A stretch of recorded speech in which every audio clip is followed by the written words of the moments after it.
Tonight, the Howe Bulldogs travel to Arlington to play the Olney Cubs as the Texas high school football playoffs continue. The Bulldogs pulled off a major upset last Saturday night in Plano's Clark Stadium when they defeated Coach D.A. Moore's Salina Bobcats by virtue of a 3-2 penetration advantage. The Bulldogs, for the second consecutive week, had to come from behind in wins over Bells and Salina. Trailing 11-0 to the Bells Panthers at the half, Howe rallied late in the third and fourth quarters to pull out a 12-11 win against Salina last Saturday night. The Dogs trailed 14-0 at the half, but a strong defense led by John Norwood held Salina to no first downs and only 14 yards of offense in the entire second half. The offense responded by scoring 14 points to enable the underdog Bulldogs to keep their dreams of a state championship alive.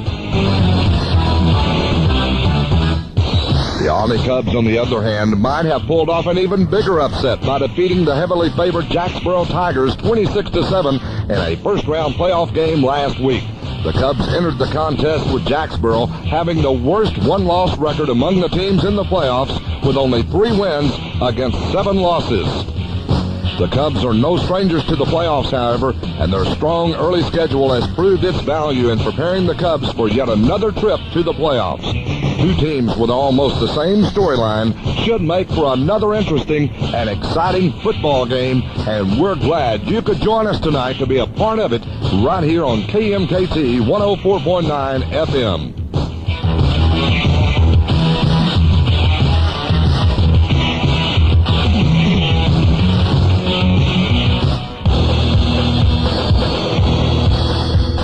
From UTA Maverick Stadium in Arlington, Texas, KMKT 104.9 FM proudly presents the Region 2 Class 2A Texas High School Playoff game between the Howe Bulldogs and the Olney Cubs.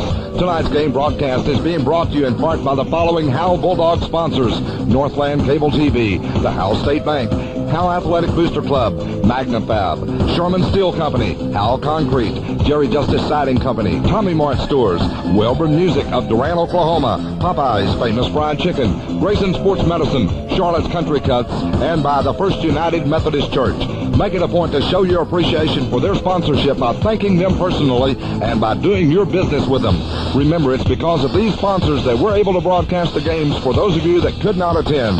Tonight's broadcast will begin with our pregame show featuring Bulldog head coach Joy McQueen, following these messages from some of our many Howe Bulldog sponsors. Once again, you're listening to KMKT 104.9 FM, Sherman, Denison, Texas. The Howe. And welcome back to our pregame show prior to tonight's kickoff here on KMKT FM 104.9 between the Howe Bulldogs and the Olney Cubs. And my pregame, I've got kind of a special pregame tonight.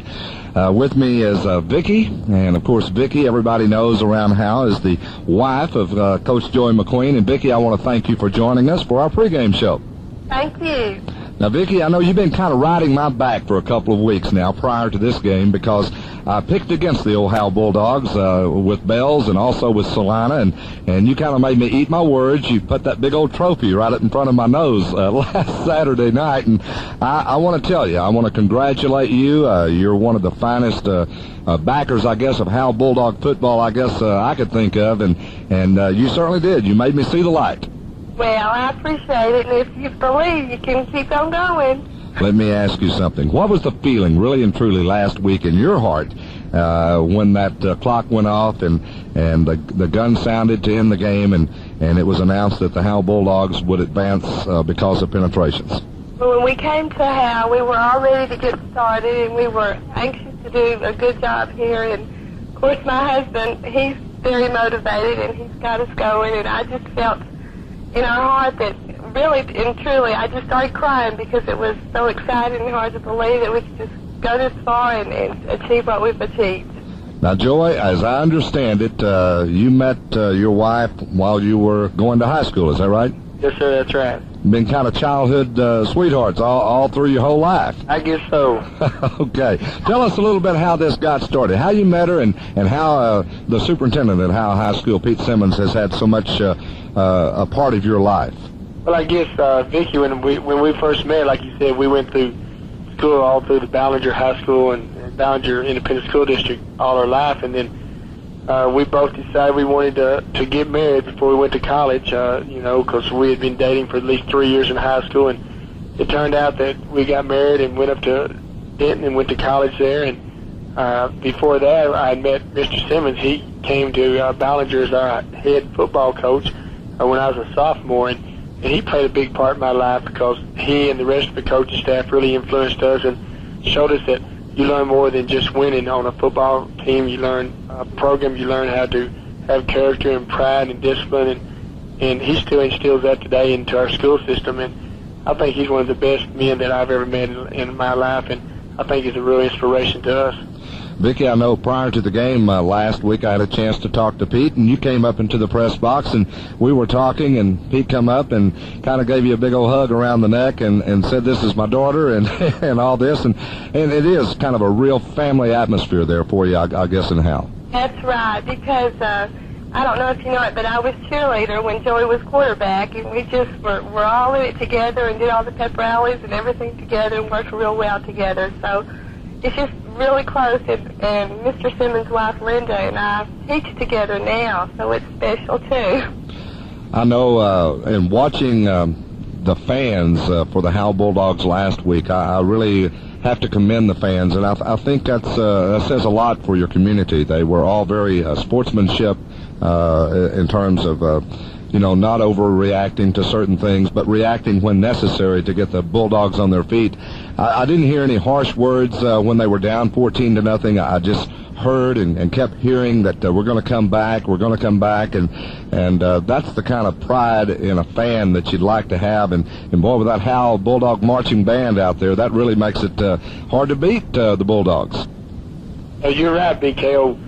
Our band, I guess I'll start with them. They're one of the greatest bands I've ever been around. They, of course, their record speaks for itself. They have gone to the state marching contest, I think 8 years out of the 10 years it's been in existence, and they've done a great job. And just recently they received third place at the state marching contest. So we're really proud of them, and our fans have been great all year. You know, I think maybe you didn't hear any harsh words because I think some people just expected us to get beat by Salina, but it's hard to count these young men out. They're a very special group. It's not one single person that's outstanding. We have a group of young men that play as a team, and we stress that, and it's really worked out well this year. I've had the good fortune, I had the good fortune after the ball game to eat with a team and the coaches, and at State Country there where you ate following that ball game in McKinney, and I've never seen such a mob to greet a football team and the coaching staff, and I know that really had to be a special feeling, Vicki, to come into that restaurant with all those people there, and it was just absolutely full. It was pandemonium. Right, and we enjoy that so much, and all the fans are coming, and they're already getting ready for this week, and we're hoping for a good inning like we had, and I do hope you pick, you know who. Well, I want to tell you, Coach and Vicki, we have gotten together, Rusty Hall and Jeff Nelms and myself, and I think we're in unison this week of picking the Howe Bulldogs, and I certainly hope that's not bad luck this week, us picking you. It won't be, believe me, it won't be. Okay. Well, listen, Vicki, I want to thank you very much for sharing a part of our pregame show with us today, and I know that Coach McQueen is very proud of you. He speaks very highly of you, even when you're not around. Now, I mean that seriously. And we're looking forward to seeing you after the ball game, and this time we hope to get you on the microphone and let everybody know exactly how excited you get. All right, I'll be glad too. Thank you very much, Vicki. We'll be back with more of our pregame show. We'll talk to Coach Joy McQueen about tonight's opponent, the Olney Cubs, when we come back after these messages from some of our Howe Bulldog sponsors.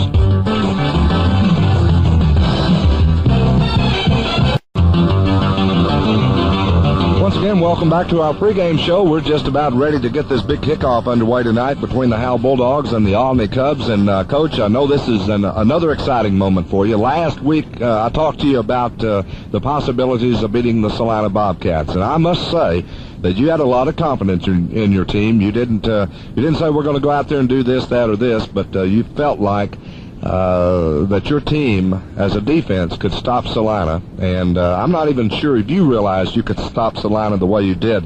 You didn't give up a first down in the second half. You gave up, I think, a total of about 14 yards in the second half. And you knew your ball club was going to have to do that in order to get back into the ball game. You could not allow Salina to score another point. And you have to really be proud the way they came back after the half.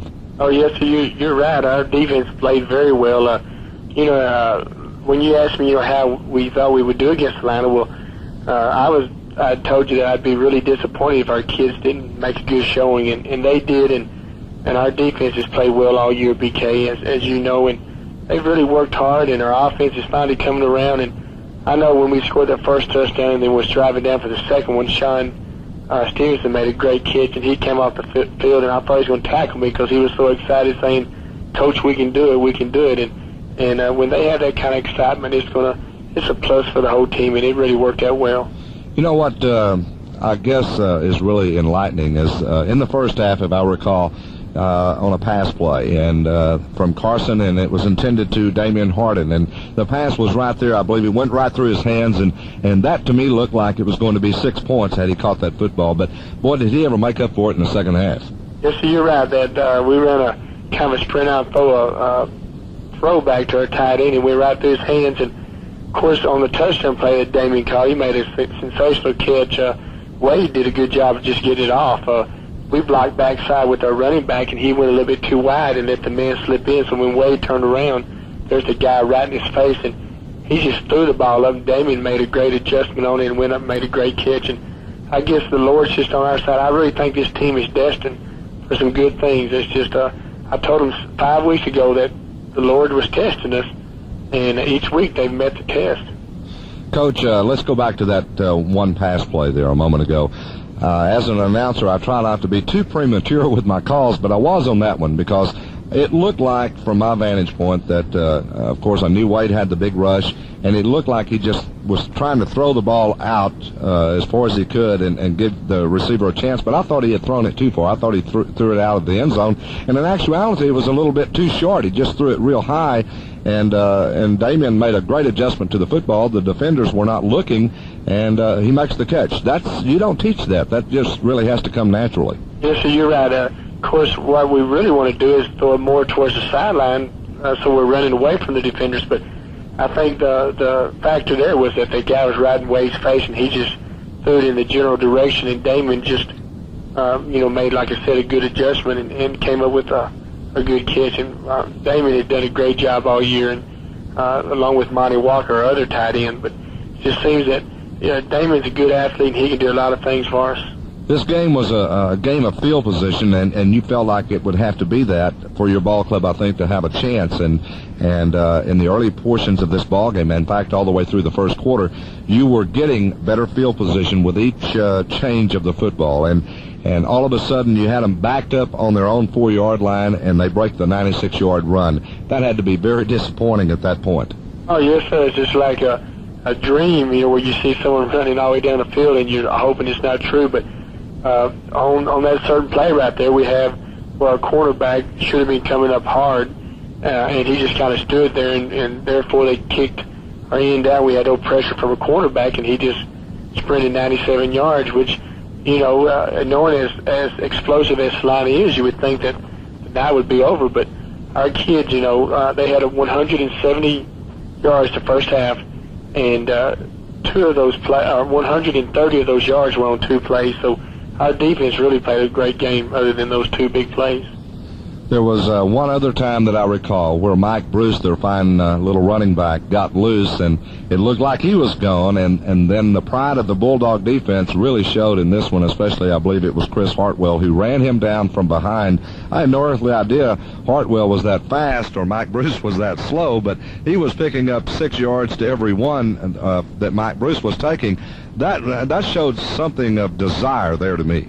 Yes, sir, you're right. Chris Hartwell, he's one of our captains, and he's probably got the biggest heart of any of our captains. He just does a great job. They're all good captains, but Chris gives 110% every play, and he made a big change this year, moving from a tight end position to the offensive center, and has done a great job for us there. But he's got a big heart, and he wasn't going to let that guy score, even though they went on down and scored on that series.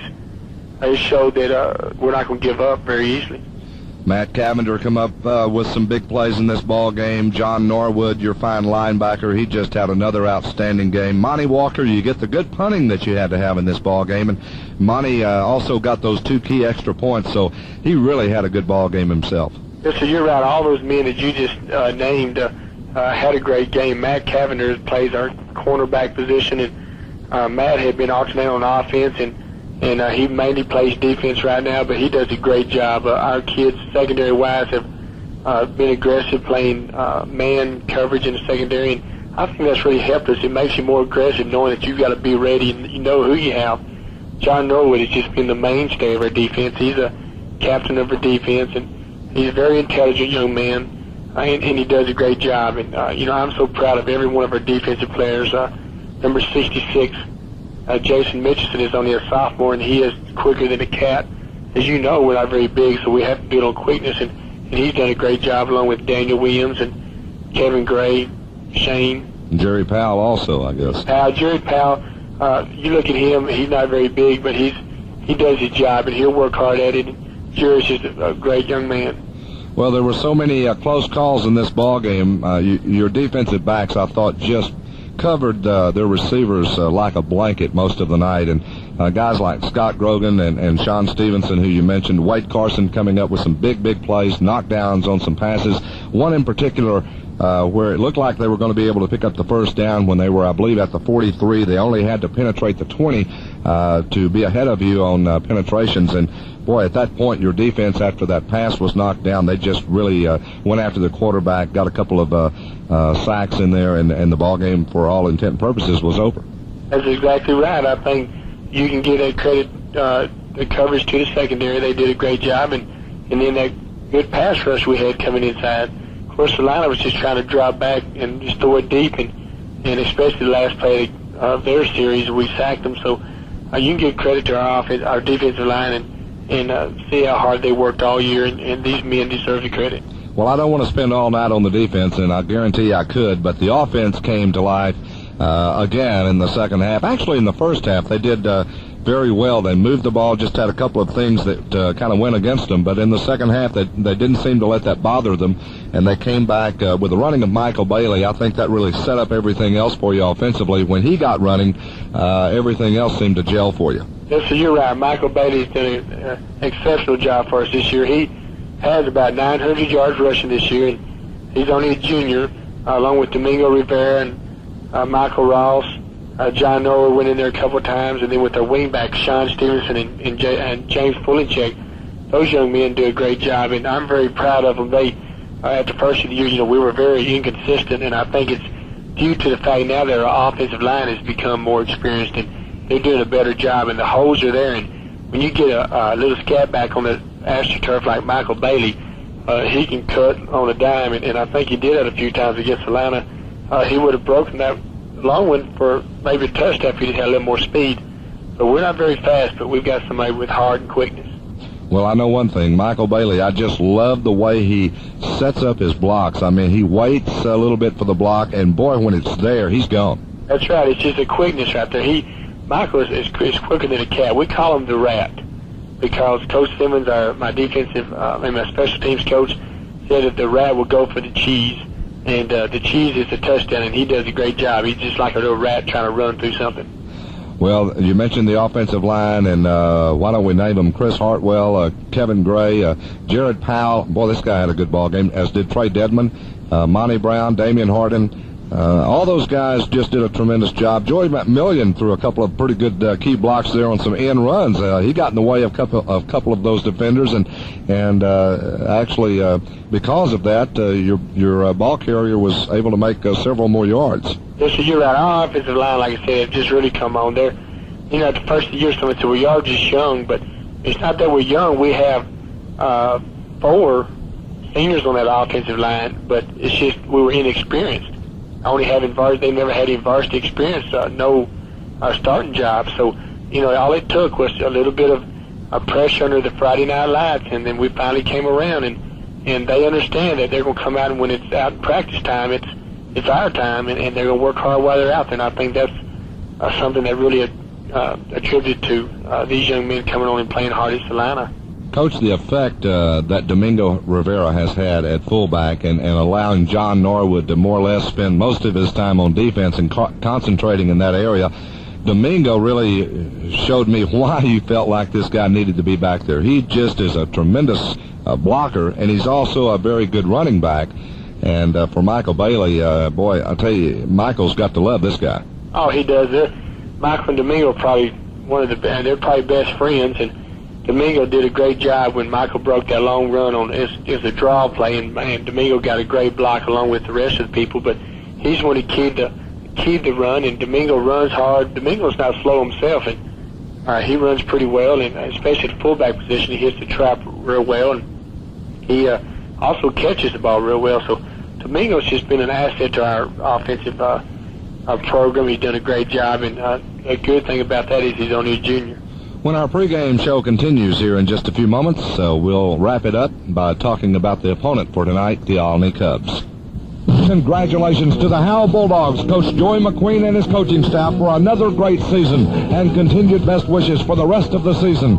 Tonight it's the Olney Cubs. Last week you defeated the Salina Bobcats, a team your team was not supposed to beat. You were 14-point underdogs according to the Harris ratings.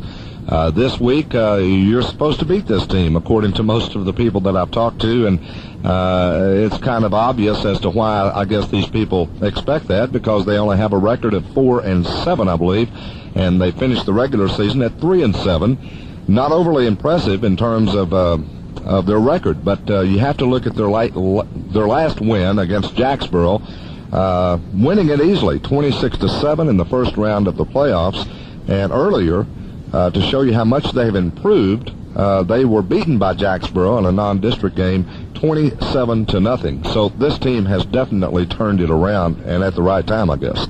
Yes, so you're right. They did get beat by Jacksboro on the fourth ball game of the year, 27-0, and then, of course, they beat Jacksboro in the bi-district game 26-7. And I think that was due to the fact that Olney, you can kind of judge them just like we are. They had position changes. Number 15, which fourth ball game was the quarterback, is now the fullback, and also they have a great tailback. I feel like we watched him against Jacksboro, and he's a hard runner. He'll hit that ball, hit the hole running hard. He's not one of these runners that is going to try to maneuver around you or juke you. He's going to be one that's going to run over you. And they're a good ball club.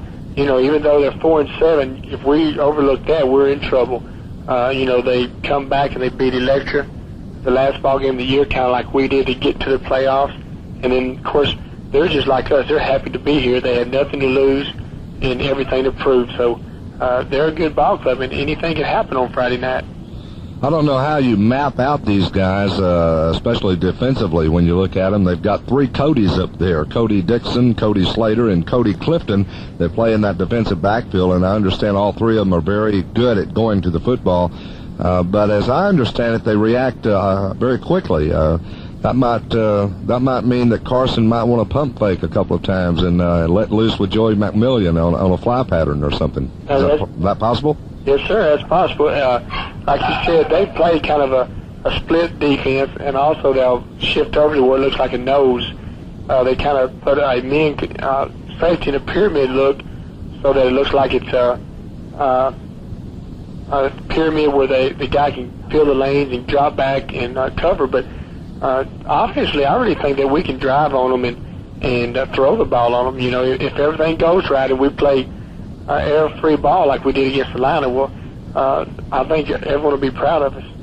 Well, and looking at their defensive alignment, and Coach Edelman, who I talked to, said that they're basically a five-man front, but he really doesn't play a five-man front the way he's given me his lineup here. Now, you correct me if I'm wrong, but he usually uses the two linebackers with a four-down lineman, and then he has five defensive backs in there. Is that does one of those defensive backs come up on occasions on the line of scrimmage, or what? Yes, sir. Sometimes they do. What they do is, say in their split look, they'll have people that are lined up head up on the guards, and then they'll have people that are just right inside the tight end, and that's their four men.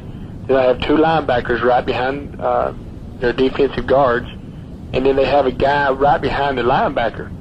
And then they'll play like a cloud coverage in the secondary with the cornerbacks rolled up and two safeties back there. So that's kind of what he's talking about. And sometimes they'll bring this guy that's in a pyramid look up on the line, and that'll give it a 5-man look. But really, they're playing a split look, and they just shift over to where guys over the nose, and that's what he's probably calling the 5 down linemen. Their offense, I guess, lines up similar to the Howe Bulldogs. They line up sometimes in an I formation with a wing back, and of course they're split in and tight end. And I guess looking at this formation, they like to run the ball a lot. Oh, yes, sir, they do. I know this young man, their tailback, John Carter, number 44, he rushed the ball himself about 40 times against Jacksboro. They like to just toss sweep to him and just let them hit up in the line and see how many people they can get there before you can. They do run the I wing, but mainly they're in the I with twins. So they like to throw the ball probably about 50% of the time also. How does Cody Slater, the quarterback, look as far as throwing the football, his arm, and can he throw deep on you?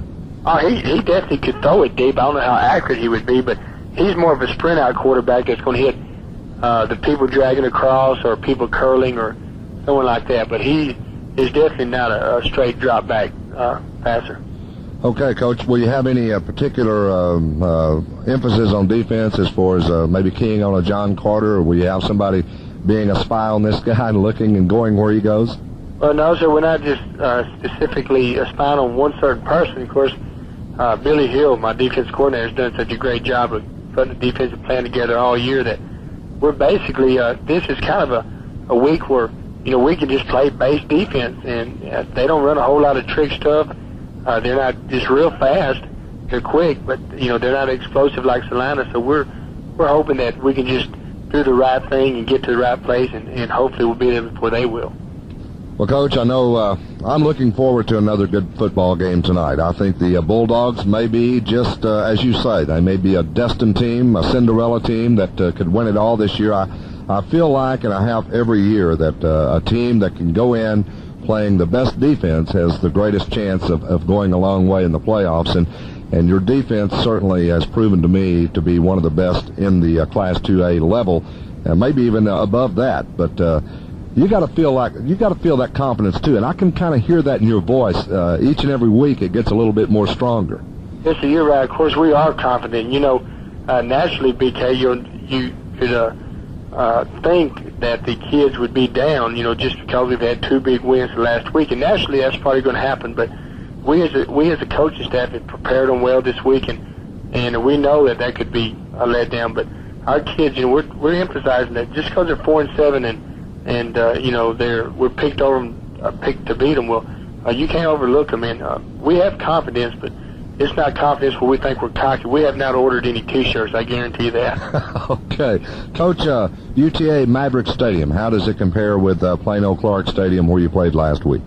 I've only seen it once myself, BK, and that was probably in '85 when I watched the high school All-Star game there. And it's a beautiful stadium. It's of course, it hasn't been used a whole lot since UTA has dropped the program, but it's a nice quality stadium, and we're excited about playing there. If we do happen to win, well, the 4 teams, Olney, Howe, Malakoff, and Mart, have all agreed whoever wins will be playing at Pennington Field in Hurst, Julius Bedford next week, Friday night at 8 o'clock. So we're hoping that we're one of those teams. Well, certainly hoping so, too. And, Coach, I know one thing. The Bulldog fans are going to be there in groves again. And for those that aren't there or going to be able to hear everything that happens on the radio here on KMKT, and I want to tell you it's been a pleasure to broadcast Howe Bulldog football. Well, BK, we appreciate you very much. You've done a great job, and hopefully we'll get some support for you and get everybody in the community going for you, because you do a great job. And I've listened to your replay tapes, and it sounds great. It's exciting for the Howe community. All right, that's going to do it for our pregame show tonight. Coming up in just a moment, I will indeed have the starting lineup, and we'll get into the battle of the playoffs between the Howe Bulldogs and the Olney Cubs right after these words.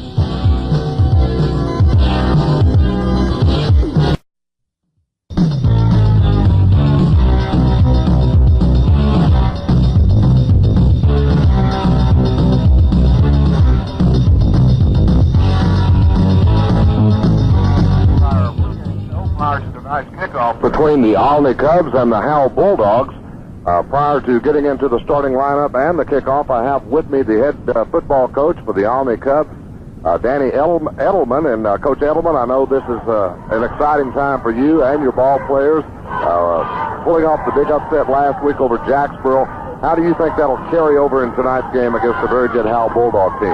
Well, we feel like we have a lot of momentum coming off our game from last week, and we really don't look at that game as an upset. We look at it as a situation where we went out and executed some things that were fundamental, and we tried to be better blockers and better tacklers than the week before, and it turned out real good for us.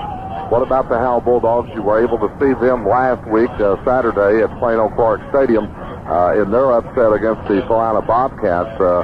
This ball club looks very good defensively. How do you plan on attacking this defense? Well, they are good defensively. They're a well-coached team. Their kids get after it real good, and we're expecting a strong battle from them, both offensively and defensively. Howe has a good football team, and we just see, that our work's going to be cut out for us. Well, Coach, I want to thank you for taking the time to be with us prior to kickoff, and we'll be talking to you coming off at halftime of this football game, which we feel like is going to be a very good one. Well, we appreciate it. Thank you. Once again, that was the head coach of the Olney Cubs, Coach Danny Edelman, and we're going to be going down on the field here in just a little while with Gentry Little, who'll be working our on-the-field microphone for us. I'm B.K. Lindsay along with Craig Siskey as we get ready for this big 2A by-district, area playoff game. And, of course, Craig, once again, you're going to watch the Howe Bulldogs as you did last week. They pulled off the major upset over the Salina Bobcats. Even though it was a tie, they won the game last week because of penetrations, and also they had a little bit, a few more first downs had they had to rely on the first down. I think, BK, that as far as the game goes, I think we just should not even pay attention to the Howe Bulldogs in the first half.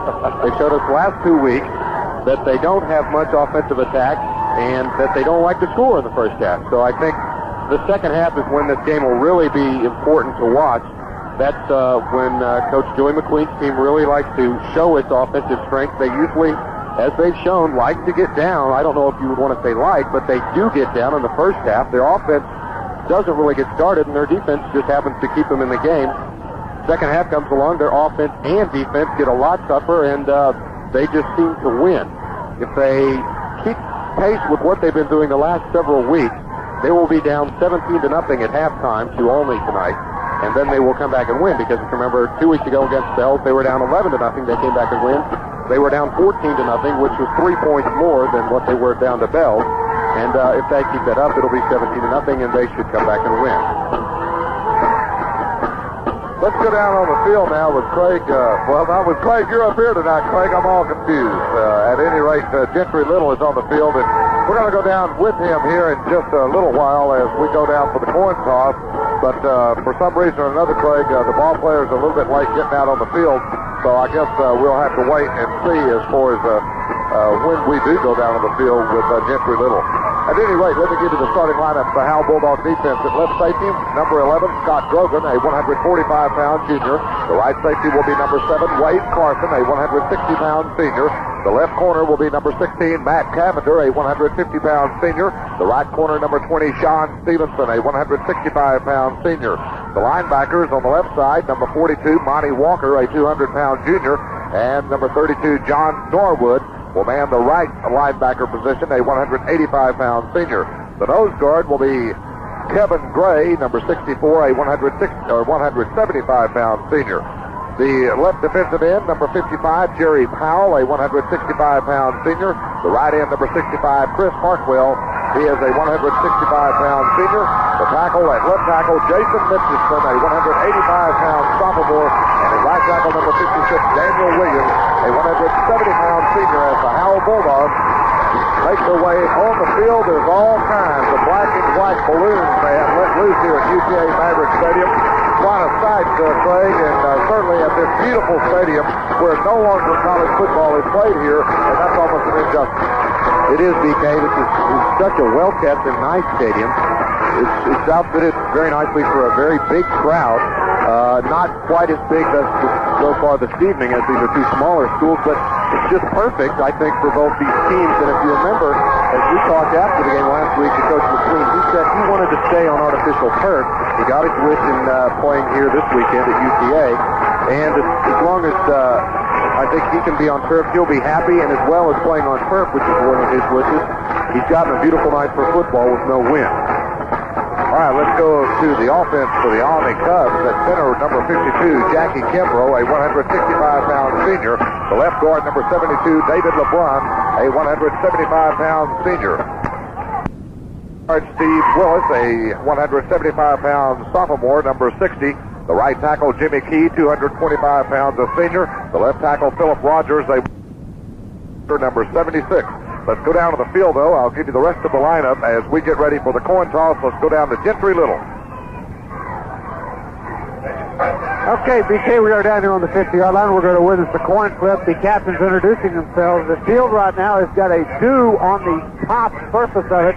I watched both receivers on both teams as they did their patterns. They were slipping a little bit, so the coaches told them, before you make your cuts, to get on your toes. Go Bulldogs! All right, BK Lindsay back with Craig Sisney here at UTA Maverick Stadium as the Bulldogs and the Olney Cubs prepare to do battle here on the gridiron. We'll finish up the starting offensive alignment now for the Olney Cubs at quarterback number 11, Cody Slater, a 150-pound sophomore. Fullback number 15, Cody Dixon, a 160-pound junior. The tailback is John Carter, a 185-pound junior, number 44, and he is a good one. The wingback is number 89, Billy Hall, a 150-pound senior. And we do have a little bit of a situation right now, Craig, as I was just informed that the Howe Bulldog coach, Joy McQueen, was out talking to the referee. He wants a delay of the game called on the Olney Cubs before this game gets underway, and because they are just now coming onto the field. Yeah, it's very unusual. You would normally see the coaches usually at the same time wanting their teams on the field. I mean, the last thing you want is to have your team come out of the locker room late and have to start the game without having any time to warm up at all. They did warm up, however, a little bit before the game, but I tend to agree with Coach McQueen. I would be a little upset myself. Well, the Olney Cubs have come onto the football field, and we're just about ready for this kickoff, as I don't believe any flags were thrown at the beginning of this football game for any delay of the game.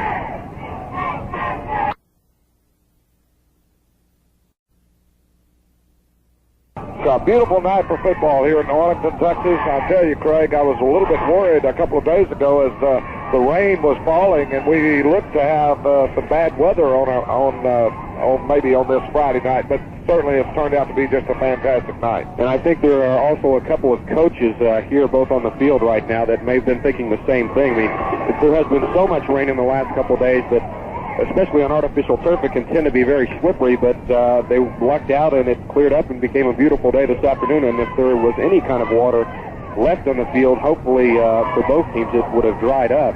But I would agree with you that it has rained so much, and to have it dry up and be such a nice evening is a really nice thing to have happen. All right, the Olney Cubs now are on the field as they will be preparing to receive the kickoff from Trey Detman, who will get this kick underway from his own 40-yard line. And we're just moments away of getting this area Class 2A football game underway. The Bulldogs, who pulled off the major upset last Saturday night at Plano Park Stadium by tying G.A. Moore's Salina Bobcats 14-14 and advancing on penetration 3-2. And the Olney Cubs, who were beaten soundly by the Jacksboro Tigers earlier in the season 27-0, beat Jacksboro 26-7 in by-district action last week. Here's the squib kick. It's going to be picked up at the 30, and 2 yards is going to be lost on the return. As coming down quickly, Trey Detman, who kicked off, and he brings the ball carrier down at the 28-yard line, and it'll be first down and 10 for the Olney Cubs from that point. Craig? Well, BK, that was very, very surprising to see Kevin Lewis, who picked up that ball, instead of following his blockers, he came to the near side and ran right into the oncoming Howe kickoff team.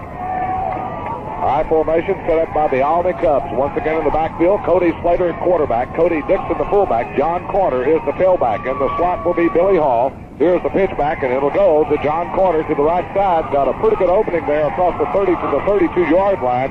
There, Matt Cavender makes the tackle for the Howe Bulldogs. He got a good block over there by Steve Willis and Jimmy Key, the right guard and right tackle. And a pickup of about 4 yards on the play. That's about as much yardage as you expect this Bulldog defense to give up on any one play. They have been playing extremely tough over the past couple of games. Perfect example. Very, very tough run defenses, this Howe Bulldog team. High formation for the Olney Cubs as they break the huddle with 2 wideouts to either side. Here's the quarterback, Slater, barking signals. In motion will come the wideout. That's going to be Hutchinson, handoff up the middle, hit at the line of scrimmage, might have got a yard, and it's going to be number 37 on the tackle for the Howe Bulldogs. And let me check number 37 to be sure. I don't have a 37 out here. What the Bulldogs want to do to now on defense is stop 44. They've got to penetrate in front of the defensive line to get penetration so they can ward off the block. Watch a hitch pass coming up in a screen. Back upstairs to BK. Once again, our on-field announcer tonight is Gentry Little as he stands around the 25-yard line. High formation, 3rd down and about 5 needed for Olney. Here's the fake. Quarterback rolling out to the left. He's got some running room. Now he'll throw the ball. It's going to be incomplete. The intended receiver for the Olney Cubs out there was Bo Hutchinson at about the 48-yard line. That ball was there. He went down to the turf as he slipped, and the ball went right between his hands. That should have been a first down, Craig. A perfect example right there. You can give the credit to that play to Sean Stevenson, the right cornerback for the Howe defense, who was getting extreme pressure on Cody Slater, the quarterback. Forced him to roll out of the pocket away from his protection and throw that ball on the run, and he caused him to hurry it.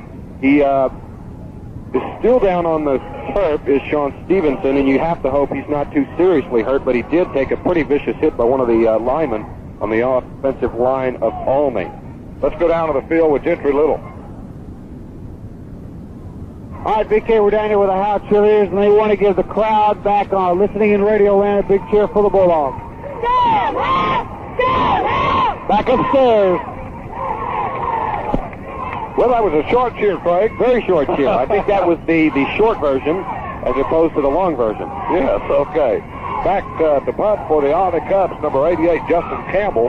And he'll be standing inside his 25-yard line at about the 21-yard line. Gets a good snap from the center, and his toe gets into it nicely as it'll be all the way back to the 25-yard line. Here's a fake reverse and coming upfield with it across the 25 to 30. He's to the outside 35, and then shirt fell down to about the 39-yard line. And on the return for the Howe Bulldogs is Scott Grogan.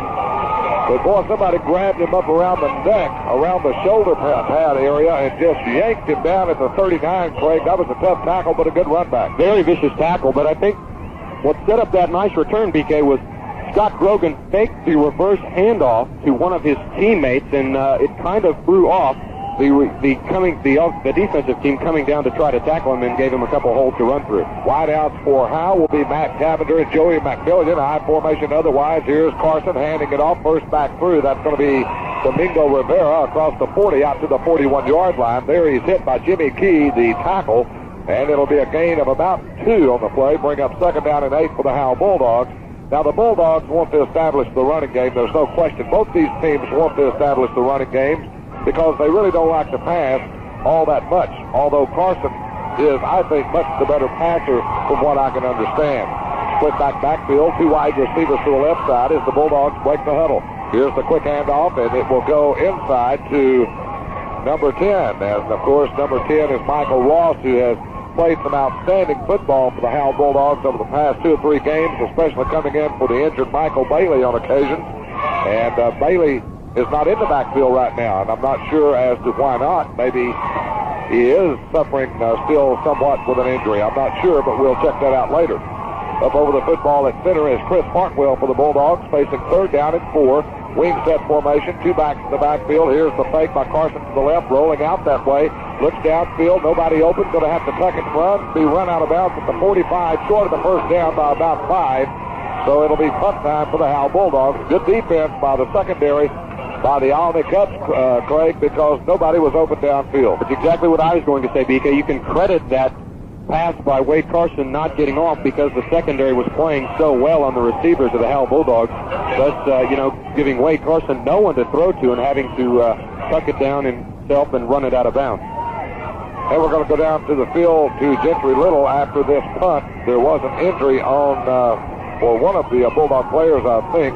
Here's the kick, and it will be sailing down inside the 20, bounces at the 15, taken there at the 12, and trying to get outside with it to the 15, and that's all is going to be, I believe that was Pat Jones on the run back. No, it was Cody Dixon for the Olney Cubs. He was run out of bounds by the Bulldogs, and that was Daniel Williams quickly to run him out of bounds at about the 18-yard line. Let's go down to the field with Gentry Little. BK down here on the field, number 20 for the Howe Bulldogs. According to trainer Ricky Yates, has a possible broken leg. Apparently it was broken above the ankle. Ricky Yates says that he probably will not play the rest of the game, but right now he thinks it's a broken leg. Back upstairs. Oh, boy, that is some bad news there. Here's the handoff to John Carter, who bucked his way across the 20 out to the 22 or 23-yard line. A good gain of about 4. Looked like it was Damian Harden on the tackle along with Matt Cavender for the Bulldogs, but still good yardage by the big tailback, John Carter, a 185-pound junior. He's the type of guy, Craig, that's not going to outrun you, but he will run over you. A very strong, just straight-ahead runner is Carter, and he can just stick his head down, and when he does, watch out, because here he comes. Olney second down, about 6. They gave him 4 in the last play. I formation handoff. Here goes Carter. He's going to be hit in the backfield and then managed to still get about a yard or two. Matt Cavender was crashing in from his left corner position. He was the first man to make contact with Carter, and then there were other Bulldogs to help him out. After he picked up about a yard, it'll bring up third down and the better part of 4 coming up for the Bulldogs. Craig, I tell you what, I can't say enough about this beautiful stadium and the fine weather because it just makes for a great football game. Both teams are very lucky to have such a nice facility they're playing this evening, and I would agree with you. It's just beautiful for a beautiful night of football like tonight. Devin Lewis comes out to the near side. Here's the quarterback, flags on the play, throws out to the flat. He's got a man out there, complete out to about the 28-yard line. Will be close for the first down, but I think it's going to be about a yard shy.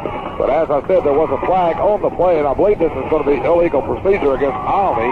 If I read my eyes correctly, I saw somebody moving, and I didn't see the Bulldogs, but we'll wait and see for the official call here in a moment.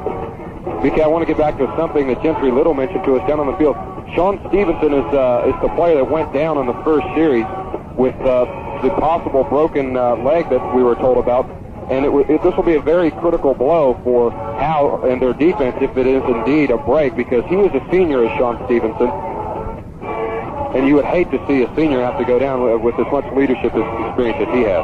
Yeah, we hope that injury is not anything close to what we were told. At any rate, it was a penalty against the Olney Cubs, and it was not enough men on the line of scrimmage, according to Gentry Little down on the field. It'll bring up third down and 10 for the Olney Cubs. The ball at the 18-yard line. Let's make it the 19 as the quarterback rolls out to the right, looks downfield, got good coverage downfield. It's going to be intercepted by the Bulldogs. Damian Harden will have the ball at the 35-yard line. That pass was intended for Kevin Lewis. Let's go down to the field with Gentry Little. All right, BK, down here on the field, Stevenson for Howe. Sean Stevenson is being taken to the hospital. He's got a broken leg right above the shin. Also on that interception, Coach McQueen calls for 6 defensive backs. As you can tell, it paid off. The Bulldogs are almost getting ready to score. Back upstairs to you. All right, as the Bulldogs get the big turnover, it's going to be first down and 10 for the Bulldogs, and they'll have it at the 35. A great situation for the Bulldogs early in this game. Let's see if they can take advantage of it. As they come to the line of scrimmage, Wade Carson, the quarterback, I formation. He sets up a man in the slot. Fumble as the snap from the center went right between the legs or the hands of Wade Carson, and I'm not sure whose fault that was, but it'll be a loss all the way back to the 41, a loss of 6, bring up second down and 16. Craig, that was not what the Bulldogs wanted there. Not at all, BK, and that could have been a big break for the Olney Cubs after giving up the interception to Howe.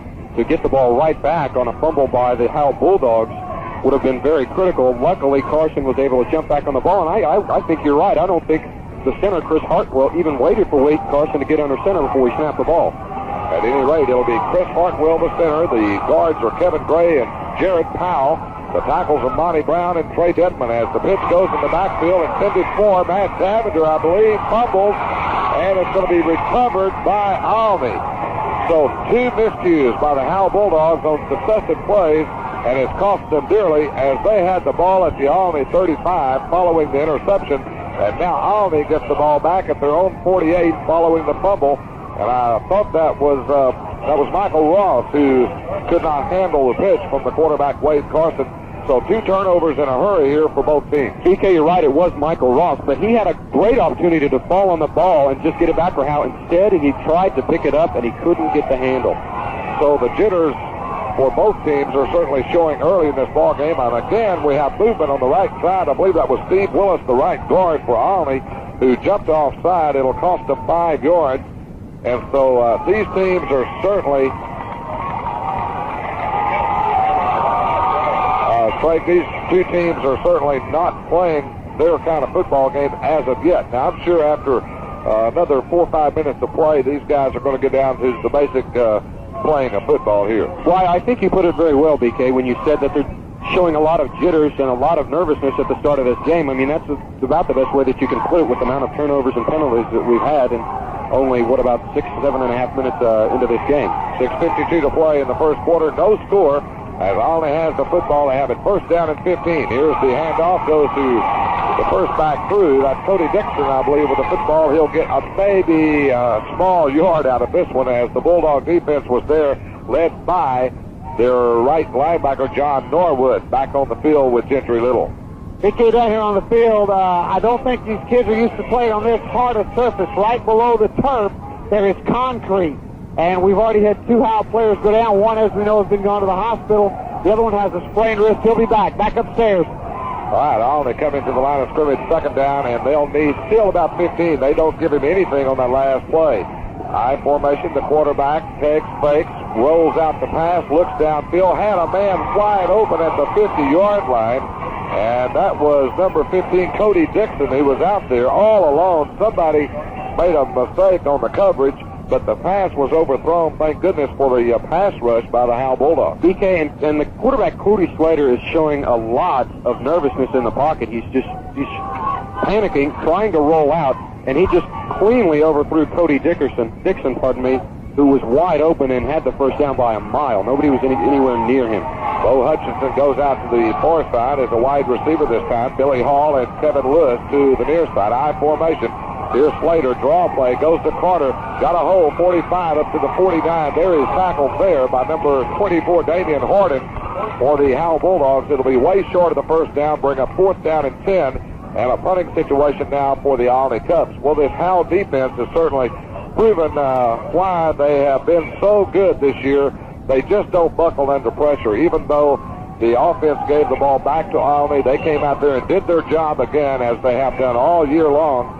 And that's what's got Howe into the playoffs. The offense certainly has come along lately. They have made a couple of mistakes here early. Here's the kickoff, or the punt. And now running the ball back is Grogan, 20-25 up to the 27-yard line. He almost got the seam, but he was tackled there by number 76 finally. That was Philip Rogers coming down on the punt coverage to down Grogan after an 11-yard return of that punt. So Howe will take over first down and 10 at their own 28-yard line. Craig, once again, the Bulldog offense is a little slow getting started in most of the games that I've covered. They were last week against Salina, the week before against Bells, but yet they came back and did what they had to do to win the football game. And it alludes to what I said earlier in the pregame, that their offense is just basically non-existent in the first half of these last 3 ball games. Michael Bailey, and no, that's Michael Ross. Here's the quarterback, Wade Carson, fakes, looks downfield. Well, got a man out there, but he overthrew him. It was intended out there for James Fulenchek up around the 48 or 49-yard line. Back defending on the play was Cody Dixon. It'll bring up second down and 10. for the Bulldogs. And I'm not sure where Michael Bailey is. Craig, did you see Michael on the sideline anywhere? I sure haven't, BK. I have been looking for him, and you would hate to see this happen. Joey McQueen depended on him so heavily last week. He almost, as you could say, may have been the key to the win over Salina, and he really is someone that Joey McQueen needs in the backfield. Two wide receivers to either side, split backfield for the Howe Bulldogs. Wade Carson, the quarterback, hands it off. This is going to be yes, that's Domingo Rivera. I wasn't sure for a moment there who had the football, but it was number 34, and Rivera will get only about a yard. The Olney Cubs defense is playing quite well themselves as they have placed the Bulldogs down a third down and about 8 situation. 5:03 left to play in the first quarter, Craig. No score in the ball game, and again, defense has been the key so far in the first half. No surprise on the offensive scheme by Coach Joey McQueen. Exactly what we saw last week, just trying to run it up the middle. Two wide receivers now to the near side. Split backfield. Here's Carson. Rolls out to the right. Now looks to the left. Wants to throw. He's got a man out there. Damian Hardin, and it's overthrown at the 45-yard line. Well, again, like last week, Damian Hardin had one go between his hands that should have been a touchdown more than likely against the Bulldogs early in the game. This time, the pass was overthrown, and he was still wide open. He had at least 2 or 3 steps on the defensive back. I believe it was Billy Hall back there covering him. If he had just not led Horton by about 6 inches, he could have easily had 6 points. Well, the fake really set that one up well. He faked left, rolled right, and then threw back across to the left side. Here is the punt, a nice one by Monty Walker that will be fielded. No, it will not. It'll be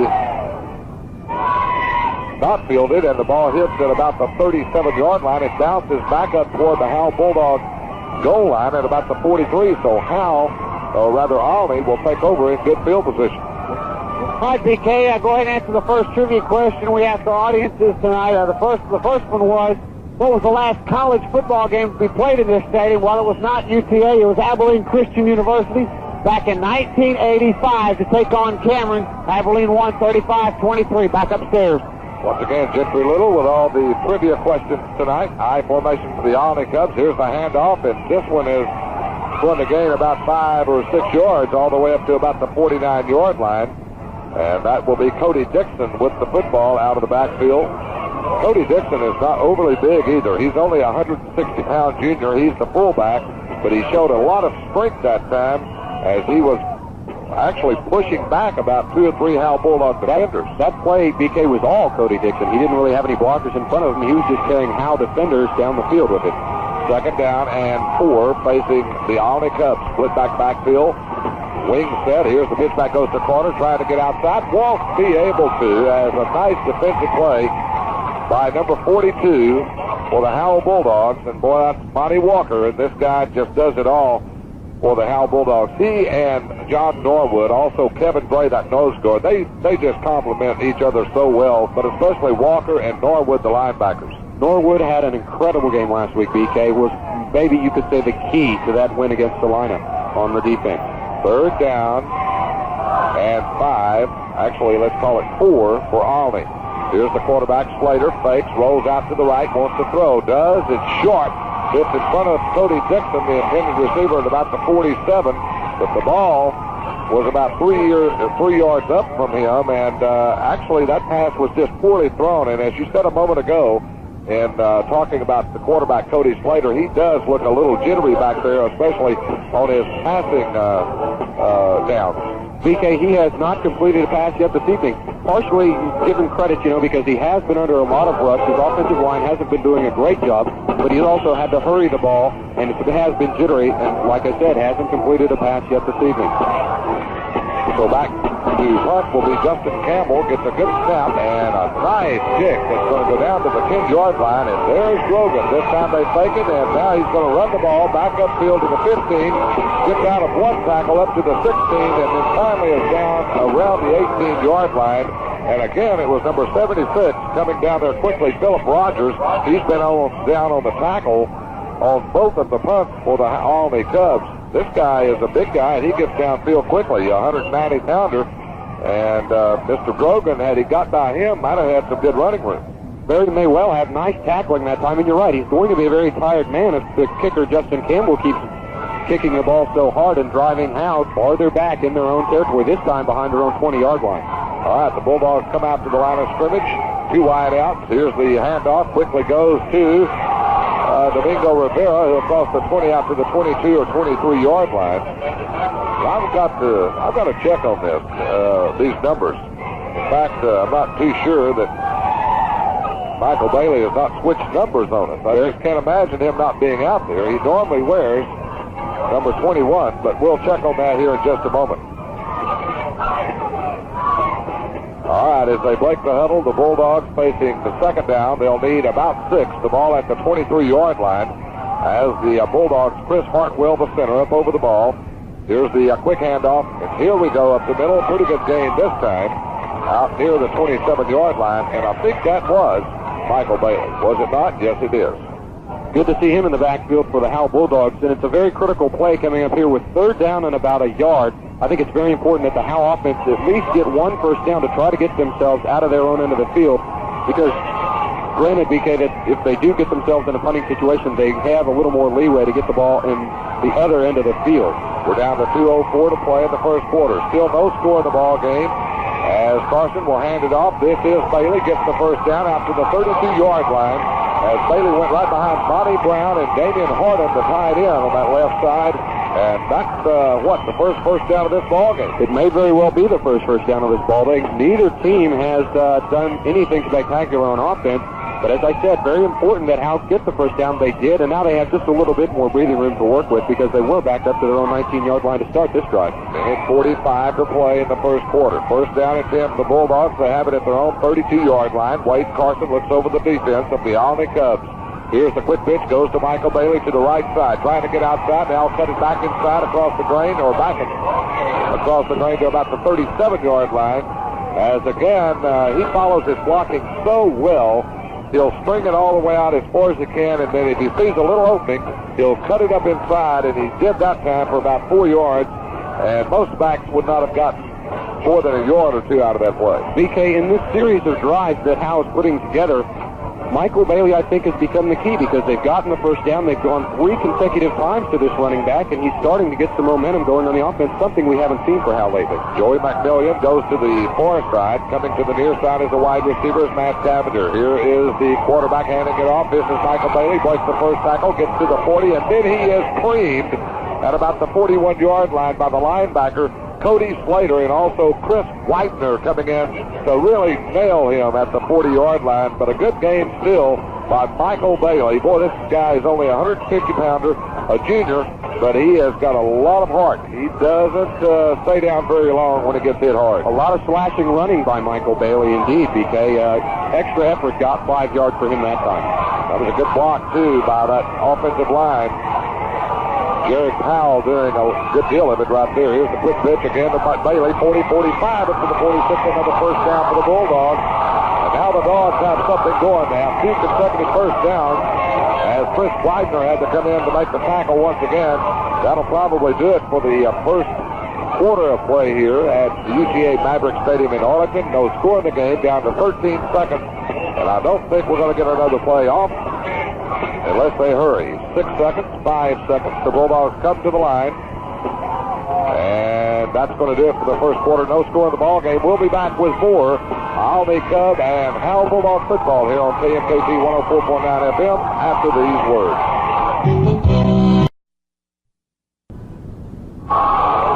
Once again, BK Lindsay back with Craig Simpson and also on the field Gentry Little. Let's go down to the field with Gentry. All right, BK, we're down here with the mascot of the Howe Bulldogs, who I cannot see the face because she is covered up with a Bulldog face. How's it going in there? It's warm in here. You surprised by the outcome of the game so far? A good game? Yeah, it's pretty good. I figured we might do a little bit better, though, but we're going to. I can feel it. Here's the handoff, goes to Michael Bailey, and Bailey flashes his way to the midfield stripe, a gain of about 6. And once again, Craig, you hit it on the head a moment ago. Since Bailey has been in there, this Bulldog team has been able to pick up first downs and move the football, and that's much what happened last week against Bristol Island Bobcats with Bailey running the football. They're starting to run the ball now with Bailey to the corners more so than trying to get him up the middle, and I think it's paying off as they're 5 yards away from their 3rd consecutive first down behind Bailey. Split backfield for the Howe Bulldogs. Here's the handoff. This one here is Domingo Rivera trying to get outside. Won't be able to, as if that might have been Michael Bailey, he might have had the speed to get to the outside. Domingo tried to go inside, but there was nothing there, so he tried to cut it to the outside, and number 30 showed a lot of speed, Cody Clifton, to bring him down for about a 2-yard, well, actually about a yard gain. Bring up third down and 3. The Olney Cubs have those 3 Codys back there. I'll tell you, at safety is Cody Dixon. The right corner, or actually the rover back is Cody Slater, and the left corner is Cody Clifton. All 3 Codys back there. Split backfield. Here's the handoff. This is Michael Bailey. He really did a good job as he was hit at the line of scrimmage. He managed to make a 360-degree turn and got close to the first down to about the 44-yard line. I believe he has to get to the 44. Might be about a half-yard shy, Craig. And that's a very interesting spot by the officials. If Bailey hadn't spun like that, he wouldn't have been close to the first down, but I don't think they gave him the benefit of the doubt on the spot. A very interesting situation as Howe finds himself in 4th down, and as they did last week, I think McQueen has a lot of faith in his kids, and I think he's going to go for it. Well, McQueen has decided he is going to go for it. So big play here at the 44-yard line. Here's Carson, bark signals, quarterback sneak, should have it with about a half a yard or maybe a yard to spare as he gets it down to the 43-yard line. Well, Craig, they were not going to take any chances on a handoff. He felt like he could get enough surge from that offensive line to just quarterback sneak it and get the first down, and that's what he did. Last week, BK, we saw something. 3rd and 4th down conversions were almost 100% for this Howe Bulldog team. I think that was the key to their win, and if they can do the same thing this week, they have a very good chance. The Olney Cubs on defense, dressed in their gray uniforms and their cardinal numbers. Here's the handoff, goes to Domingo Rivera, gets about a yard to the right side, and there he is sacked up by number 65, David Reed, the tackle. A gain of maybe 1 on the play, bring up 2nd down, and we'll call it 9. The ball is at the 42-yard line, actually the 43, in Cubs territory. No score in the ball game, 9:31 left to play in the first half. The winner of this ball game will take on the winner of the Malakoff-Mont game that is being played tonight. And next week, the winner of this ball game will be playing at Pennington Field in First Euland in Bedford. Here is Wade Carson rolling out, trying to look for a receiver downfield. Won't find one, so he decides to tuck it in and run. And he gets it down to about the 35-yard line. Will be about 2 yards shy of the first down. And we'll bring up another big 3rd down for the Bulldogs. But you've got to believe they're in 4-down territory now after going for it on 4th and 1 at the 44 a moment ago. And that's right. And remember, this drive started way back on the Howe 19-yard line, and they have put together a very impressive drive. The clock already down to 9 minutes, 10 seconds to go till halftime, so the Howe Bulldogs showing some offense that we haven't seen in the first half of the last few ball games. They are controlling the football, and as long as you control the football, it's hard for the other team to score. Here's a handoff. Michael Bailey breaks the tackle, and he's down to the 28-yard line. Well, I'll tell you what, I thought the whistle was blown, but that's what Michael Bailey does so well. He doesn't give up. The knee never touches the ground, evidently, and Michael Bailey picks up the first down. Had they called him down, he would have lost 2 yards. That was almost like, if you watched the Cowboy game yesterday, it was almost like exactly. And you could almost see the defense of Olney just freeze, because I think they saw the same thing you did. They thought Michael Bailey had hit the turf. They stopped, didn't pursue him, and he got 5 extra yards and the first down. I was speaking of Emmett Smith for the Cowboys, who just absolutely had an outstanding game yesterday against the Redskins. Single back in the backfield. Here's Carson rolling out to the right. Now fires, got a man inside the 27-yard line to about the 26, and that's Michael Bailey on the receiving end of that pass. Let's go down to the field with Gentry Little. BK, down here on that play where he got the first down, that was a tremendous effort by the running back, but you've got to credit the right side of the offensive line for Howe. They're moving them away from the line of scrimmage. Right now, the Bulldogs are winning the line of scrimmage, and they're getting closer to that penetration line, which is the 20, back upstairs. So this drive started at their own 18-yard line, and now they are down to the Olney Cubs 27-yard line. 2nd down and 6. Here's the option play to the left side, and Wade Carson's in trouble, will be hit and sacked all the way back at the 30-yard line, and doing it was David LeBrun. the defensive end, a 175-pound senior, and that one just didn't ever get on track the way the Bulldogs had probably drawn it up on the paper. Exactly, and we're seeing something different here in the offensive scheme within the last two plays of the Howe Bulldogs. Coach Joey McQueen threw the ball on the previous play, and he tried to run the option the first time in this drive, and now it is 3rd down and 10 yards for the Howe Bulldogs, so I think they got away with something that was working very well in trying to run to the corners with their running back. 7:27 left to play in the first half. Split backfield, big play here. 3rd down, 11. Here's Carson, fakes, rolls to the right. He's got all day to run if he wants to. Now he throws downfield. It's complete. And I believe that's Damian Harden inside the 15-yard line to about the 14. And it is a penetration on top of that. Well, here's the guy, your bread-and-butter receiver, Damian Harden. Where he comes up with these catches, I don't know, but boy, he is worth his weight in gold.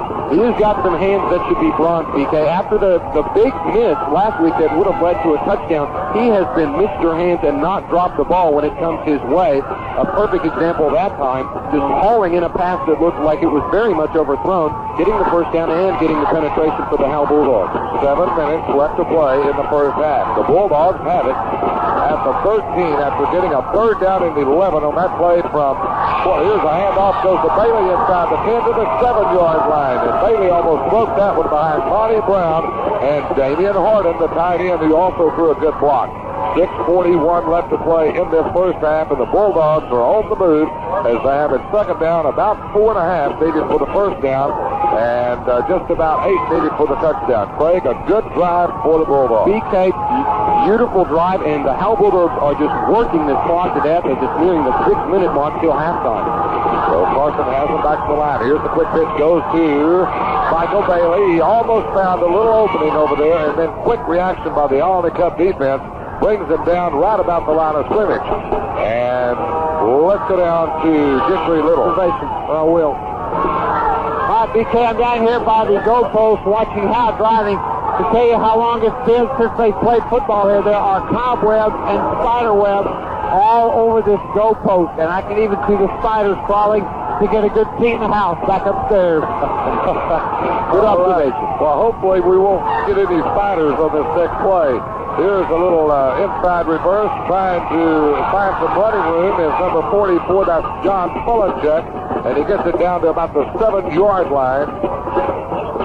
I believe I said John, that's James Fulenchek. Now we look to have field goal. Very smart call, I think, BK, as Coach Joey McQueen is not going to take the chance to try to get it in the end zone as he's this close, because he's got 4th down about 3 with the ball on the 6. I think he hasn't had the chance really to get points in the first half. I think he's just going, since he has the chance now, to go ahead and take the 3 points while he's got his team down near the end zone. Well, the ball is at the 7-yard line. It will bring up 4th down and 4. Monty Walker now calls timeout because the Bulldogs were about to be called for a delay of the game. Heads-up call by the kicker that time. Very good call. 5:01 left to play in the first half. No score in the ball game, but when we come back, the Bulldogs evidently will be trying a field goal. We'll be back in 60 seconds. And to come back to play here, and here's the kick by Monty Walker. It's up, it's on the way, and it's good. A 25-yard field goal by Monty Walker has put the Howe Bulldogs up on the scoreboard, and they lead 3-0.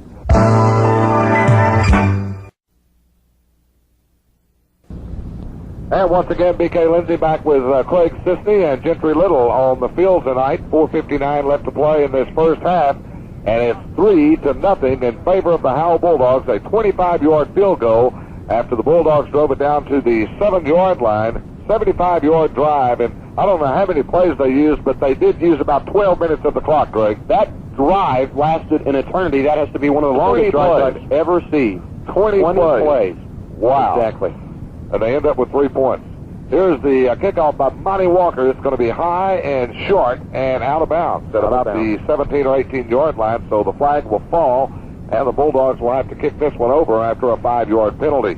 I'll tell you one thing, that was a very impressive drive. They didn't break any major gains. They got, they went for 1 or 2 fourth downs and picked up each time the first down. They went 3rd down and 11 on the pass play from Carson to Damian Harden for 16 yards, and that was really the extent of the big plays in that game. The rest, or in that drive, the rest of them were 3- and 4-yard gains. And BK, you have to remember that being on the field 12 minutes, if you're on defense, has got to be absolutely fatiguing. And if you can keep a defense on the field that long, they're going to be very tired by the end of this ball game. And something I just did notice is the flags on the left side of the field are really starting to whip around now as some breeze is picking up. We've got a good crowd here from Howe tonight, and also across the way from Olney, a pretty good contingent of people. So, but I do think we outnumber them about 2-1, to be honest with you. I would agree. At any rate, 4:59 left to play in the first half. 3-0 is our score. Monty Walker, after the 5-yard penalty, will be kicking off at his own 35-yard line. And here it is once again. This one is a nice one that's going to go down to the 10-yard line. And Dixon, they'll take it there at the 15.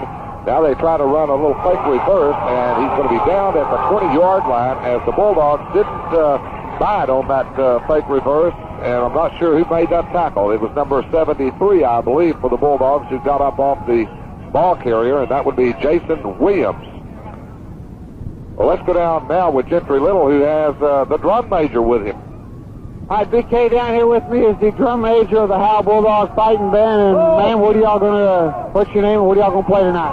So Charles Howell are playing our state marching show and Terry's Beethoven Side and New World Symphony. Back upstairs. Well, they are a good band, I'll tell you, and I'm getting almost anxious to see this band. Here's the quick pitch goes to Carter. He got some room to the outside this time up around the 24-yard line. He was submarined there by Matt Cavender. Also coming in on the tackle for the Bulldogs was Kevin Gray. One hit him high, one hit him low, and on a tailback like John Carter, that's what you have to do. You can't just arm tackle this guy. He picks up 7 on the play, bring up 2nd down and 3 for the Olney Cubs. A very nice 7-yard gain. It was set up by the wingback Billy Hall, who threw the low block on the linebacker John Norwood, who had a shot to make the tackle. Cody Slater is the quarterback, has him in an I formation as the Cubs come up, facing 2nd down and 3. Flags on the play. Hit in the backfield was John Norwood. The ball carrier that time was Carter, and Norwood came in and really just blasted him right in the hole, and there is offsides against the Bulldogs. So that will cost them 5 yards and negate a very good defensive play by John Norwood. And it also will give the Olney Cubs a first down, BK, keeping this drive alive. They only have 4 minutes and 12 seconds to go, almost the length of the field, as the ball is only going to be set now at the 29-yard line. So anything they can get will help, and that was, you could call it a costly penalty against the Howe Bulldogs, giving the Olney Cubs a first down. 4:10 left to play in the first half. If you've just joined us here on KMKT 104.9 FM, it's 3-0 in favor of the Bulldogs. Howe Bulldogs dressed in their black shirts, black helmets, white numerals, white pants with the black stripes, and the big H on the side of the black helmet. Here's the Olney Cubs back to the line of scrimmage. First down and 10, handoff goes to Carter. He's in trouble, and he's going to be dropped for about a 4-yard loss as 3 Bulldogs in on the tackle, led by Chris Hartwell. No correction, Jason Mitchison, and it was Hartwell over there as well. Okay, on that last play, we think the offsides on the previous play was on Jason Mitchison, the 185-pound sophomore. We've got a man down, but he made up for it with great pursuit. Back upstairs to you. Thank you very much, Gentry. I'll tell you what, Craig, it looks like, from my vantage point, I don't know if you see it or not, but the Bulldogs seem to be just looking for certain areas, and I think they have just about figured out John Carter and his moves, and especially on the pitches. And they showed it that time. They had 3 men on the corner that time on Carter, and that may open up something later for Olney, but unless they change it, they're not going to get anything with their sweeps. There was outstanding pursuit that time, you're right, BK, by the Howe defense. And you may be right, they may actually be keying on something. They are seeing something on the offensive stance by the Olney Cubs, and they've gotten Olney with 2nd down and a taxi ride for a first. Okay, we have an injury timeout with 3:32 left to play in the first half. 3-0 in favor of the Howe Bulldogs, and we're going to keep it here. I thought we were going to take a full timeout, but we're not, as the injured player gets up and runs off the field. So that injured player, by the way, was Todd Ray. He was in there for the Howe Bulldogs, and he comes running off, and he looks to be in good shape. That's good news.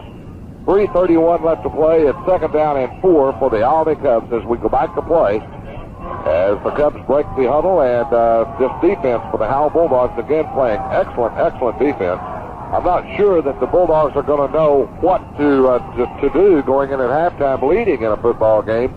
Their big plays, of course, usually come in the second half, especially offensively.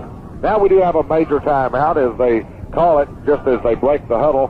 So with that in mind, we'll take this timeout. We'll be back with more Howe.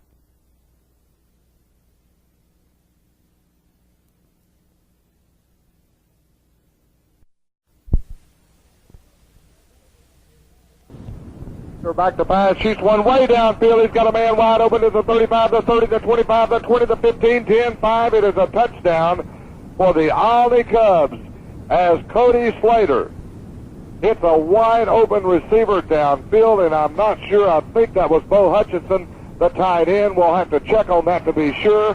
What a way to come back from a timeout, Craig. I'll tell you one thing. Wade Carson and Scott Grogan left their man. He made the touchdown. I don't know what they were thinking. Maybe they thought the quarterback Slater was going to try to run with the ball. He pulled up and threw a rocket down the sidelines. His man was wide open and just walked 25 yards into the end zone, and that is a devastating blow to this Howe offense and defense. Cody Slater will hold. Justin Campbell will attempt the extra point. Kick on the way, and it's through the uprights and good. So with 3:04 left to play in the first half, maybe the Howe Bulldogs won't lead at halftime after all. It's 7-3 in favor of the Olney Cubs. We'll be back with more after this timeout. You're listening to KMKT 104.9 FM. Welcome back to UTA Maverick Stadium here in Arlington, Texas, where we've had a change in our score. 7-3. The Olney Cubs have just scored a touchdown on a 74-yard pass play from Cody Slater, the quarterback, to, we believe, number 82, Bo Hutchinson. I want to tell you, we're up here in space, folks. It's awfully hard to see the numbers from here. This is quite high up where we're at.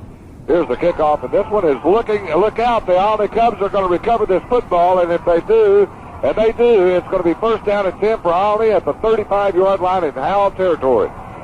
What a mistake the Howe Bulldogs just made in letting that ball get past them.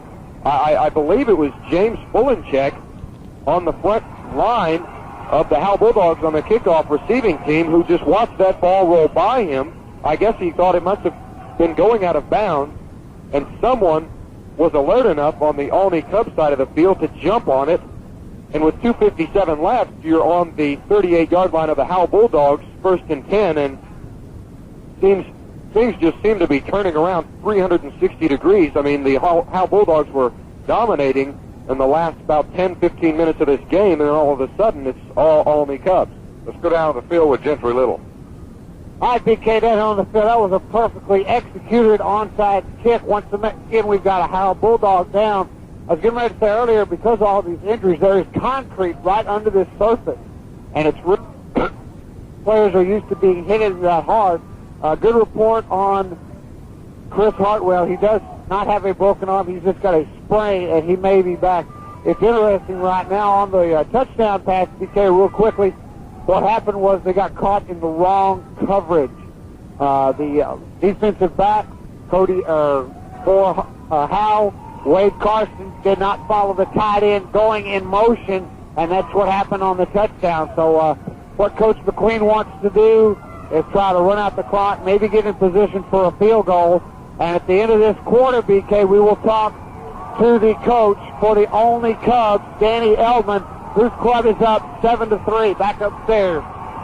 Thank you very much for that report. Olney coming up to the line of scrimmage after recovering what I think was an intentional onside kick. I'm not sure that it was, Craig, to be honest with you. I think it just may have been a muff kick, and the kicker didn't get all of the ball, and it just happened to be jumped on successfully by Olney. I think you're right. It's a high formation set up for the Olney Cubs as they come back to the line of scrimmage. Handoff goes to Carter, and he pulls his way down to the 30-yard line. Well, I'll tell you what, John Carter is a strong running back, and if you don't hit him high and low, he will just you've got to wrap your arms around the legs. If you don't, he'll just carry you for 5 or 6 yards. Daniel Williams, the right tackle on the Howe defense, made a mistake, BK. He just tried to hit him in the knees. He did what you said he had to do. He didn't wrap up, and Carter exploited that and got 5 big yards out of it. The ball is at the 30-yard line. We have 2:28 to play in the first half. 7-3 Olney is the score right now as Slater runs the option play to the right side, cuts it up, and will get down to about the 27-yard line. There, good pursuit by the Bulldog defense, led by, once again, John Norwood. But still, the gain is going to be close to the first down. They'll lack about 1.5 yards. They have to get it to the 25. The ball is at about the 26.5. So a big play here for third down and the Olney Cubs. I'll tell you what, if they pick up the first down, they've got 1:56 to score either a three-pointer or possibly a touchdown. Here's Cody Slater back to the line. High formation, power football here as the handoff goes through the right tackle. That's Cody Dixon. Actually went right over Steve Willis, the right guard, and Cody Dixon picked up the first down to the 20-yard line. And I'll tell you, Olney has something in their veins right now, and I think it means kill.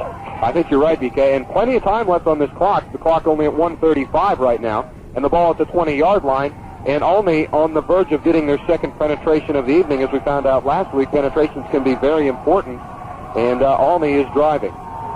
Minute 27 left to play in the first half. It's 7-3. Olney handing it off. Carter, nowhere to go. Good hit made at the line of scrimmage by Daniel Williams that time. He came across the top. Somebody was on the bottom, and I think that was Matt Cavender on the bottom. I think you're right. A beautiful defensive play by the Howe Bulldogs. We've seen in the last couple of weeks how tough they can be inside when they get pushed inside the red zone, inside their own 20-yard line, as their defense has started to stiffen up. And the running back that time, John Carter, did not get across the 20-yard line, getting the enough room for the penetration. And there's a timeout on the field with exactly 1 minute left. 7-3 is our score. We'll be back with more here on KMKT 104.9 FM after these words. All right, we go back to play. 1 minute left to play in the first half. 7-3. Olney with the football at the 21-yard line. They have the lead. Here's the quarterback, Slater, rolling out to the left, looks downfield, throws, got a man. It's complete. Carter inside the 10, down to about the 9-yard line. Goes John Carter, and that's going to be close for the first down. Let's see, though. Craig, I believe he stepped out of bounds way up at the 14-yard line. I think you may be right. He's going to be about 4 yards short of the first down, but even though they are short, he did something very smart. He got out of bounds, which did stop the clock. The clock stopping now at 54 seconds, which will give Olney a little bit of breathing room because they don't want the clock to run this deep down, towards halftime. Well, you don't want to give up the touchdown here. If you give up the field goal, then you're still within a touchdown, of course, and everything is fine. But they score a touchdown, it makes it very difficult, although the Bulldogs have done it before in 2 consecutive weeks. Here's a pass over the middle. It's going to be almost intercepted. Oh, mercy. I thought we had an interception. I thought it was going to be Wade Carson. It was intended, I believe, for Kevin Lewis to split in. He was coming right across the middle at about the 3-yard line. Wade Carson made a run for the football. In fact, he was triple covered that time, Craig. And I don't know how he got the ball in there without getting it in. I don't either. Cody Slater, I think, almost made a very big mistake. He threw the ball into triple coverage, first of all, and he had all day to throw. He certainly probably could have picked a different receiver. And we're going to have a field goal attempt. It will be by Justin Campbell. The ball will be spotted at the 21, so a 31-yard effort. Snap back, kick on the way, and this one is long. It's high, and it is good. So a 31-yard field goal by Justin Campbell has put the Olney Cubs up by a score of 10-3 with 44 seconds left to play in the first half. We'll be back with more Olney Cubs, Howe Bulldog football on KMKT 104.9 FM after this. All right, B.K. Lindsay back with Craig Sisney and Gentry Little on the field as Campbell gets the kickoff away. It's a line drive that's going to hit at about the 10, the 5, and the Bulldogs are having trouble and will pick up the ball now. He could have downed it in the end zone, but now they do down it. Okay, they do down it. He picked it up on the knee, I believe. Well, I'm not sure that Michael Ross was the young man that picked it up. And he didn't have to run that ball out in the end zone. It was a muff punt from the get-go. Nobody really had any possession of it, and it finally rolled all the way back into the end zone. And Michael Ross, I guess, thought he had to pick it up and run it out. And it's things like that, BK, that give head coaches like Joey McQueen very old age at a very early age. I want to get back to the previous series of downs. Justin Campbell, the man who kicked that field goal, kicked that field goal 33 yards from the far hash mark into the wind. Very strong leg by Justin Campbell. Don't forget, we're going to be down on the field as Gentry Little will be talking to one of the coaches here going off the field. Here's Carson back to pass, looks downfield. He's got a man out there. He throws, and it's going to be way out of bounds as it was intended for James Pulenchek out around the 40-yard line. McMillian was down around the 40 in Olney territory, but I don't think Wade either saw him or felt he could get the ball to him. I think BK Wade Carson was feeling a lot of backside pressure as the Olney defensive line was slicing through the offensive line of Howe, and I think maybe Wade Carson might have just thrown that ball away. And I really have to question Joey McQueen putting the ball up with this little time left in the half. And, well, I don't question him at all because everything he's done so far has turned out right. Here's the delayed draw, goes to Michael Ross across the 20 to the 21. Not necessarily here in the first half, but certainly whatever he has done in the last couple of ball games, I'm not going to question him. That's right. I mean, this is the guy that takes his team into the locker room down 11 and 14 points respectively, and comes out a winner. So I'll tell you what it shows me. It shows that they really do know what's happening out on that football field, and especially for these guys sitting up here next to us, that's relaying some of the messages down to him as far as the type defenses they need to be in, the type offense, whatever else. And when they go down at halftime and they discover all these little weaknesses of their opponent, and boy, do they ever come out in the second half and exploit all of them. And you know, it may have something to do with the press box. 2 weeks ago at Howe, press box was very low to the ground. They came back. They came back even a farther deficit with a higher press box when we were at Plano High School. And this press box is about 5 miles above the field, and you know, if they get really far down at halftime, they'll come back that much farther. So I think you're very right that they see something down there on the field happening. They go into the locker room, talk it over, and it's successful. Every week it's been, the last 2 weeks running, and this week maybe the same suit exactly as Olney's on top of Howe 10-3 right before halftime. Well, the Bulldogs have taken a momentary timeout with 26 seconds left. It's 3rd down and 9, and here come the Bulldogs. Quick handoff up the middle goes to Domingo Rivera, and he'll get maybe 7 or 8 yards out of it to about the 26 or 7 yard line. We'll be about 1.5 yards shy of the first down, and we'll bring up 4th down. And with 12 seconds left to play here in the first half, I don't think we're going to have another timeout called. I don't think Olney has any more timeouts. I think they used them a moment ago, and it looks like that's the way the first half is going to end. And that's it, 10-3, as we go down to the field with Gentry Little. He'll be talking to the head coach of the Olney Cubs, Danny Edelman, as they make their way out or to the dressing room. Gentry's down All right, on the BK, field we're down now. here on the field with the head coach of Olney, and you've got to be very impressed. 2 good drives, 10 points on the board. Well, we are. We're impressed right now. We just need to play a little bit better defense the second half. Try to get some more consistency with our offense. Finally, Coach, on the onside kick after the touchdown, was this planned, or did you... No, we were just trying to squid the ball down the football field. They failed to cover it, and we know they use a little starburst return. That's just what we tried to do, and had a good break there, and we got some points on the board. Coach, good luck second half. Thank you. All right, BK, back upstairs at halftime. It is 10-3, Howe down by 7. Back upstairs. Thank you very much, Gentry. And, well, we did find out about the kick, and it really wasn't a planned kick, but as far as an onside kick, they did want to squib it and get it away from their star returnee, or how they return this football. They pull a lot of shenanigans on the reverses a lot of times, and they didn't want to take that chance with a good running back that the Bulldogs put back there as far as receiving kickoffs, and let them break one for a big one. And I'll tell you what, I've been very impressed with Olney here in the first half, more so than I thought I would have been. The Howe Bulldogs, on the other hand, have played just about the way they have in the last couple of games. It's about normal, you know. The Howe Bulldogs last few weeks maybe get one good drive in the first half, but I'm gonna say one thing, that this is the first point that the Howe Bulldogs have put on the scoreboard in the last 3 games of the first half. They have gotten 3 points. And I want to say one more thing. I think there's a very concerned head coach taking his team to the locker room, and I don't think it's head coach Joey McQueen who is the man down at this time. I think it may be head coach for the Olney Cubs, Danny Edelman, because he's seen these Howe Bulldogs come back 2 consecutive weeks to win games that they were behind at halftime, and Danny Edelman's got a 10-3 lead on the Howe Bulldogs. So maybe the magic man, so to speak, and Joey McQueen is going to go in and tell his team whatever he's told them the last 2 weeks and get them to come out and fight like they have and pull off the games in the second half. But, I would really hate to be Coach Danny Edelman right now trying to tell my team just to hold on against the Howe Bulldog team that could come out and be very, very dangerous in the second half of this ball game. Well, I really do feel like the Bulldogs are going to come back out here in the second half. They've convinced me not to give up on them, because just about the time that I feel like it's all over, that's when the Bulldogs come back and play their best football. And they do seem to play so much better in the second half, and that's the reason I'm looking forward to the second half. I think the Bulldogs, as I say, their coaching staff is going to be in there. They're going to talk over all the things and adjustments they can make. And I think you'll see a lot more things working offensively for them in the second half than you did in the first half.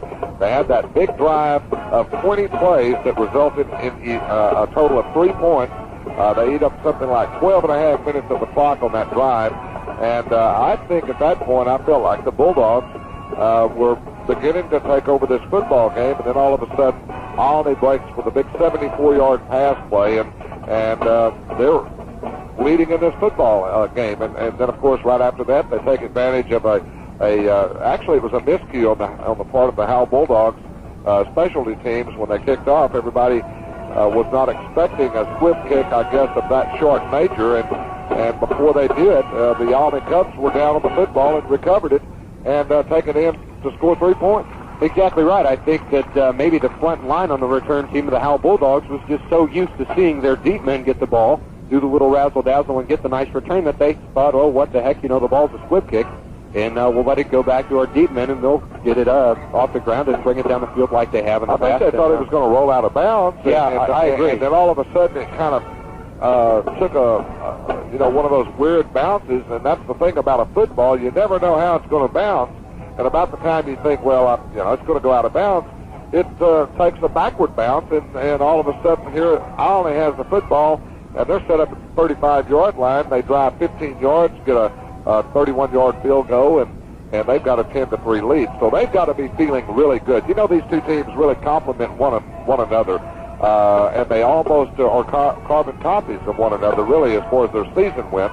Olney started out rather slowly, as you might look at their records and see that. 3-7 on the season, 3-2 in district play, yet they get into the playoffs by virtue of their win over the Electra Tigers, 26-7.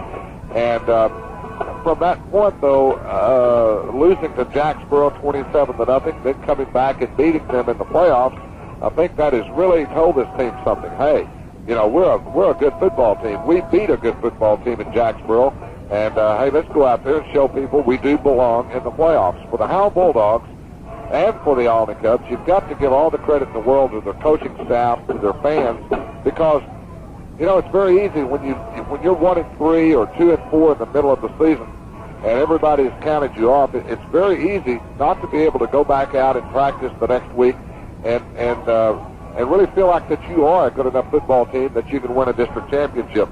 Because after the loss to Aubrey, I think everybody had written this Bulldog team off, and in fact, it was the coaching staff that said, hey, look, we can go out there and get embarrassed the rest of the season, or we can go out there and play football, and if something good happens, then, that's fine as far as making the playoffs. But let's just don't go out there and lay down and let these people come in here and feel like they're just going to beat us, because we've got a record of 1-3.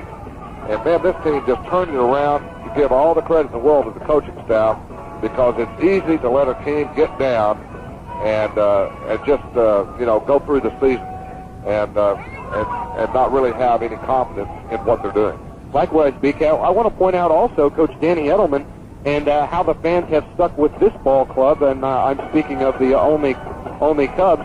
You have to remember this team lost its first 5 games of the season, and you have to think along the 5th game of the season when Olney gets blown out by Monday, 41-7. You think, how can this team realistically make the playoffs and contend? After losing their first 5 games, and they did. Somehow they did, and they came back last week and beat a Jacksboro team that everybody thought would just roll over an Olney team that very luckily made it into the playoffs, but it wasn't to be. Olney just blew out Jacksboro 26-7, and so Danny Edelman, he deserves a lot of credit, and the fans from Olney also deserve a lot of credit in sticking with their ball club, because they've showed a lot of heart even to be where they're at right now in this playoff game against the Howe Bulldogs.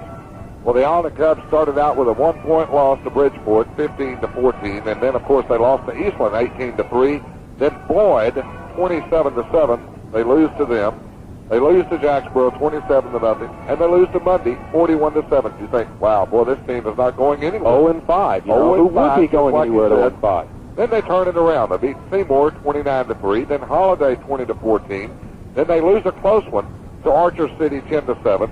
And then they lose to the eventual district champion, Quanah. The Indians beat them 24-7. So that brought it down to the showdown game with the Electra Tigers, the final game of the season.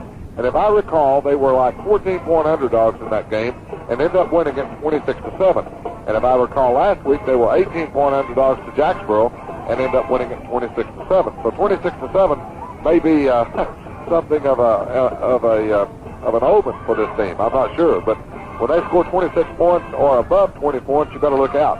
I think you're right, and I think we're seeing two underdog football teams, and you could not have put it any better, BK, in saying that these teams complement themselves, because they do. How many times does a ball club at 3-7 like the Olney Tigers to begin with make the playoffs? Well, another thing, though, the Bulldogs have played pretty decent football, though, all year long. They haven't really been blown out by anybody except Pilot Point, and they really didn't blow them out. Leonard beat them, I think, by right around in the last part of the ball game. They come up with a big play and beat them something like 3 or 4 points. Van Alstine, of course, they lose that ball game. I think it was like 6 points. I had all these scores here in front of me, and I don't have them now. Then they bounce back. I believe they beat Little Elm. Then they lose to Pilot Point. But at half, this ball game was just rock and sock of football all the way. The defense showed Pilot Point that they weren't going to move on them. But in the second half, things kind of changed around. They got a big punt return. Pilot Point did. They were able to take advantage of a couple of the Bulldog turnovers, and they ended up winning that ball game 24-0. But I might add, that was the closest that Pilot Point has played all year to anybody. That's right. And then, of course, they blasted S&S.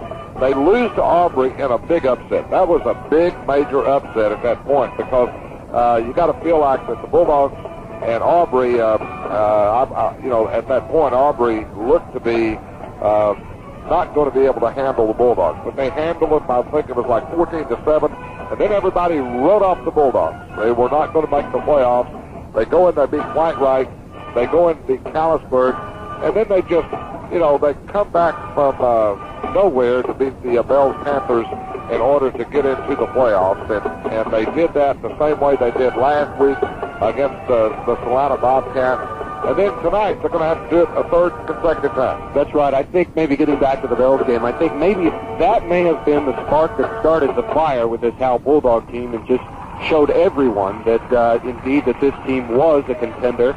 Though they could get down at halftime, they can come back. And even against a G.A. Moore coached team in the Salina Bobcats, if you can come back against a very strong, powerful team like that under a great coach like G.A. Moore, you've got something going, and you've got a head coach in Coach Joey McQueen that knows what he's doing and can bring some kids back that maybe nobody thought could come back and do what they have done, and they have, and they're looking very strong. They're down at half, but that doesn't mean a thing if you're a Howe Bulldog fan. We've got to thank our sponsors making the broadcast possible tonight: Northland Cable TV, the Howe State Bank, Howe Booster Club, Magnafab, Sherman Steel Company, Howe Concrete, Jerry Justice Siding, Tommy Martin Stores, Welbert Music in Durant, Oklahoma, Popeye's Famous Fried Chicken, they're in Sherman, Grayson Sports Medicine, Charlotte Country Club, and the First United Methodist Church in Howe. I want to thank all of those sponsors for making tonight's broadcast possible. And, of course, we will be following the Howe Bulldogs all the way to that state championship game, we hope. We've got our fingers crossed anyway.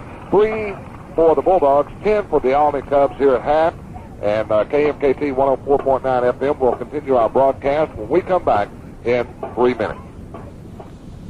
Okay, Craig Sisney back with you live at UTA Stadium in Arlington for this game between the Howe Bulldogs and the Olney Cubs. Olney Cubs, as you may know, leading 10-3. Here's a look at some of the stats from the first half of this game. The Howe Bulldogs have 5 first downs in this game. The Olney Cubs had 3. The rushing yardage was on the side of the Howe Bulldogs. They had 25 carries for 59 yards, as opposed to the Olney Cubs, who had 14 carries for 41 yards. But in the passing department, you have to look towards the quarterback, Cody Slater, for the Olney Cubs. He was only 2 of 6, but for 80 yards and 1 touchdown, the big 74-yard touchdown to Bo Hutchison.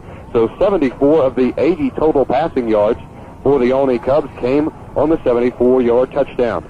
Penalties-wise, 2 penalties for 10 yards for the Olney Cubs, and 1 penalty for 5 yards for the Howe Bulldogs. 1 turnover in the game on the part of the Howe Bulldogs, 1 fumble, 1 turnover on the part of the Olney Cubs, 1 interception. As far as the punting went, 3 punts for the Olney Cubs, 2 punts for the Howe Bulldogs. And the penetrations, as they always can be important, 2 penetrations for the Olney Cubs and only 1 penetration thus far for the Howe Bulldogs. We are at halftime, almost ready to come back to play to start the second half. And let's go down on the field to listen to the award-winning Howe Bulldog Marching Band. The first scoring drive that started off the evening started on the 18-yard line of the Howe Bulldogs as they drove 75 yards on 21 plays and ended up with a 25-yard field goal at the foot of their kicker, Monty Walker. That drive used up 10 minutes and 57 seconds off the clock and kept the Olney Cub defense on the field for quite a long time. That may come back to haunt the Olney defense as they may be quite tired towards the end of this game. Here are the scoring drives for the Olney Cubs. Their first scoring drive started on their own 17 as they answered the 3 points put up by the Howe Bulldogs. Started on the 17 and ended 83 yards later with the touchdown that I talked about from Cody Slater to Bo Hutchison, 74 yards. The second scoring drive started after the Olney Cubs recovered their own kickoff in Howe territory. They drove 15 yards, started on the Howe 35-yard line, ended up at the 15, and ended with a 33-yard field goal by Justin Campbell into the wind and kicked from the far hash mark. Now, let's go back down to the field and listen to the award-winning. You're listening to Howe Bulldog football here on KMKT 104.9 FM, and we'll be back with more in 2 minutes. Let's go down to the field now with Gentry Little. He's going to be talking to Coach Joy McQueen. All right, DK, we're down here on the field waiting for Coach McQueen of the Howe Bulldogs to come back on the field. His team is down 10-3. Basically, what the locker room talk was that, hey, folks, we were in this kind of a situation last week in where we were down to Salina, but we came back. Here comes McQueen now out of the locker room. DK, I'll go ahead and ask you, the field down here has got a little dew on it, and after I talk to McQueen, you can answer this for the fans. From up in the press box, does it show us? Here comes Coach McQueen. Coach, down 10-3. What'd you tell your team? Well, dadgum, I don't know if we're going to have enough guys to finish the game out. We got 2, I think, with the broken arm and broken leg. We're just going to come at it. Hopefully this won't be our last half of football. Just try to continue what we're doing and see if we can get ahead and or at least tie it again. And maybe we'll tie our penetration win on first downs again. What adjustments have you made to stop there at 44? Well, they've really not hurt us there. What hurt us is that big, long pass play. 44, they only had 3 first downs. So we're just hoping that we continue what we're doing. And if our kids want it, we'll see if they want it. Right now, do you play for the tie penetrations or the win since you're only down by 7? Well, I haven't seen the stats right now, but if we're ahead on first downs, we'll play for the tie. All right, DK, back up to you. All right, thank you very much, Gentry, and certainly you can say one thing for Coach Joy McQueen. He'll tell you exactly what he's thinking and what his plans are, and he's not planning for anything except stopping any more long passes. He's right in saying that he had held the Olney Cubs to only 3 first downs. The running back, John Carter, really didn't hurt him at all. No, he had a couple nice runs, but by no means did he really blow any major holes in the Howe defense that has just played their hearts out. They have been consistent to the T the past 3 weeks on defense in holding a very good Salina team to only 14 points last week in the victory, and before that, a very good Bells team to 11 points. So, yeah, I think Coach McQueen was exactly right. They have not been hurt by John Carter, nor have they been hurt to any great extent by Cody Dickinson, as we said at halftime, on 14 carries, the Olney Cubs only have 41 total yards on rushing offense and only 80 total yards on passing offense, and 74 of those, for gosh sakes, were on a 74-yard touchdown pass. And it's really been Bailey for the Howe Bulldogs, Michael Bailey, who has added up the yards and giving the Howe Bulldogs 59 total yards on rushing offense for the Bulldogs, and they're going to get the ball first in the second half to start the game. So Coach McQueen very right that if they can just do what they've been doing and not give up the big play, they have more than enough chances to get back in this game and hopefully come out with a victory. Well, I think right now Olney has the 10-3 lead, and they also have, if memory serves me correct, they also lead in penetrations 2-1. And first downs, though, the Howe Bulldogs should have the advantage there, I think. 5-3? Yes, 5-3. So if the Bulldogs can take this ball and go in and score and tie this game up, they can still win this ball game on penetrations if they had to. I'm sure they would rather win it. They are only down one penetration, BK, 2-1 to the Olney Cubs. Here's the kickoff to get the second half underway, and it's going to be Michael Ross to the 20, the 25, outside of the 30, 35, and will be run out of bounds there at the 38-yard line. Actually, he wasn't run out of bounds, but he was tackled by number 30 for the Olney Cubs, who came over from the far side, Cody Clifton, and it will be first down and 10 for the Howe Bulldogs from the 38-yard line. So pretty good field position to start this drive here in the second half. And if the Bulldogs can get something going offensively here and take control of this football game, as far as the offense is concerned, their defense, I have a feeling, may not give up any more points in this game. Right, and give that return a lot of credit to James Fulenchek, who gave Michael Ross the block that allowed him to give the Howe Bulldogs such nice field position to start this second half. Split backfield for the Bulldogs as they come to the line of scrimmage. Here's the little handoff. Goes to Michael Bailey. Breaks the tackle. 40, 45, 50, 49-yard line into Olney territory. And here we go, folks. This is the way the Bulldogs started last week in the second half, with Michael Bailey running the football and letting him run. Boy, BK, has the sleeping giant ever awoken here? As you said, here they come, the Howe Bulldogs, and they may be on the move because it is the second half, and as we know, the Howe Bulldogs do very well in the second half. 11:37 to play, just beginning the second half. Here's the handoff, goes to Domingo Rivera. He hits a brick wall at the 45-yard line, and I want to tell you something. Cody Dixon just buried his head into the head of Domingo Rivera. They both butted heads like two rams, and I don't know if either one of them won that battle. I don't think either one of them did. Domingo Rivera, 165 pounds. Cody Dixon, 160 pounds, so a very even matchup. But you're right, Domingo Rivera just hit a brick wall and had some momentum, but was stopped dead in his tracks. The second down, the game was 3. It'll be 2nd and 7 as the Bulldogs are back to the line. Here's Carson, quick handoff, goes to Michael Bailey. He tried that little spin move that time, almost pulled it off, but David Reed got him by the ankle and just held on for dear life and wouldn't let him go. The gain is only going to be 2 yards to about the 44-yard line.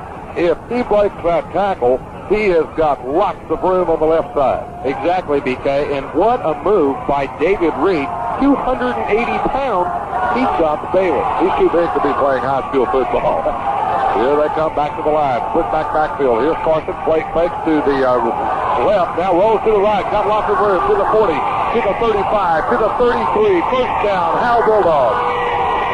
Wow, the Bulldogs have something going, Craig. What a heads-up play by Wade Carson. He saw the right side of the field wide open, and it was because Chris Hartwell, the 165-pound junior center, got out in front of him and just blew out one of the defensive backs who was pursuing on Wade Carson. That was about a 13-yard pickup by Carson and a first down. 10-11 left to play in the third quarter. 10-3 in favor of the Olney Cubs, but the Howe Bulldogs are moving. Ball at the 33-yard line. Here's Wade Carson handing it off. Goes to Domingo Rivera. Down to the 30 to about the 29-yard line. And there he is stopped by Clifton Dixon, and it'll bring up a screw, about a 4-yard gain, I believe, on that play. Second down and 6.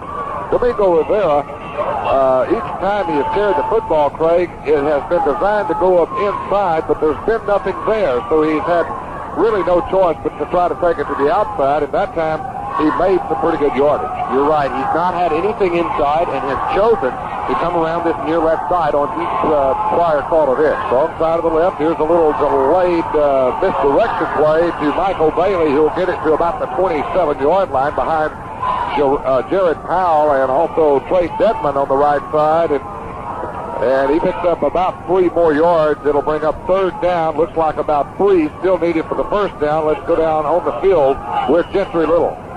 BK down here on the field real quickly. Number 16 for the Howe Bulldogs is their fastest man. That's Matt Cavender.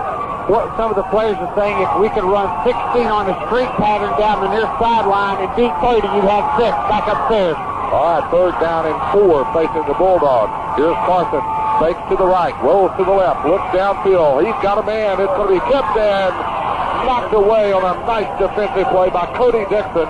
That pass was intended, I believe, for Damian Harden, or was it Joey McMillian coming across the middle there? But it looked like for a moment it was Harden. I believe it was Harden, BK, and this brings up a very, very interesting situation for Joey McQueen and his coaching staff. 4th down, 3 yards to go. Ball on the 28-yard line, and they're going to go for it. 4th down and 4 for the Bulldogs. The ball at the 28. Marson Bart signals. Fakes, rolls out to the right. He's got the running room. Although somebody's coming in a hurry, pass is going to be short. It would have been a first down. It was intended out there for Domingo Rivera. And just as he was able to get rid of the football, it looked like he was hit, and the pass was just short. He had another receiver down around the 10-yard line that was wide open, but in defense for Wade Carson, he just had no time to throw the football because somebody came in there like gangbusters. Someone, I'm not sure what the number was, but they were all over quarterback Wade Carson, and I think that was part of the reason that he could not get the ball to the intended receiver, Domingo Rivera, and they turned the ball over on down. Very costly. So first down and 10 for the Olney Cubs. They come to the line of scrimmage here for the first time in the second half. They lead it 10-3. Quick pitch goes to Carter, and Carter is going to be wrestled down by Wade Carson at about the 31-yard line. A gain of near 3. It'll bring up second down and 7 for the Olney Cubs. And just as Coach Joey McQueen said, coming back on at halftime here, that John Carter, their fine tailback, has really not hurt him. And that's been true, and he didn't hurt him that time. They had him played pretty nicely, although it was 1-on-1 with Wade Carson and Carter there at the end, but Wade won the battle. That's right, he sure did, BK. Give all the credit in the world to Wade Carson. Nice tackle. High formation for the Olney Cubs, second down and 8 as they come to the line. Here's the quick handoff, and that's going to go to Cody Dixon, the fullback. He'll get it to about the 33, a gain of 2 more, and I believe that was Monty Walker on the tackle for the Bulldogs that time. And he had some other help there from about 3 or 4 other black-shirted Bulldogs. 7:43 left to play third quarter. 10-3 our score. The Olney Cubs pulling off a mild upset right now, and that's unusual because the Bulldogs have been the underdogs for the last couple of ball games. That's right, but don't forget, the Olney Cubs did it last week to Jacksboro, 26-7. Facing third down, and they need about 6. Here's Slater, rolls out to the right, looks downfield, throws, got a man, complete first down at the 39-yard line. And that pass is complete to number 85. Kevin Lewis had it. Kevin Lewis, a 175-pound senior. He just ran a down and out, and the quarterback rolled in that direction, threw across his body, and hit him nicely at the 39-yard line to get the first down. Give a lot of credit to Kevin Lewis that time. Very aware of where he needed to be for the first down. He went to the 40-yard line and did a button hook towards the near sideline, which was good enough for the first down. So a very aware senior put in Kevin Lewis. That was the 4th first down in the ball game for the Olney Cubs. High formation, and in motion will go the split end. Flags on the play. Carter with the ball, can't get outside. He loses the football. And did the Bulldogs get it before they go out of bounds? I don't know. No official signal as of yet, but I'll tell you what, Carter was running around there, and as he tried to switch the hands of the football, switch the football into the other hand, the ball came flying out of there, and I think the Bulldogs got close to recovering the ball, but I don't think they're going to get it. The officials on the field are not going to give the Howe Bulldogs possession on the fumble, but boy, did Danny Edelman and his Olney Cubs dodge a bullet, because I could have sworn that I saw the left safety for the Howe Bulldogs, Scott Groban, come down with that ball inbounds, but we're up here and the officials are down there. And the Olney Cubs are going to retain possession on the signal from the officials on the field. Now, the flag was against Olney for illegal procedure, and of course, with a loss, they will turn down that penalty very wisely. Second down and 16 needed for Olney. The ball at the 33-yard line as they come to the line of scrimmage, split backfield, wing set formation to the left.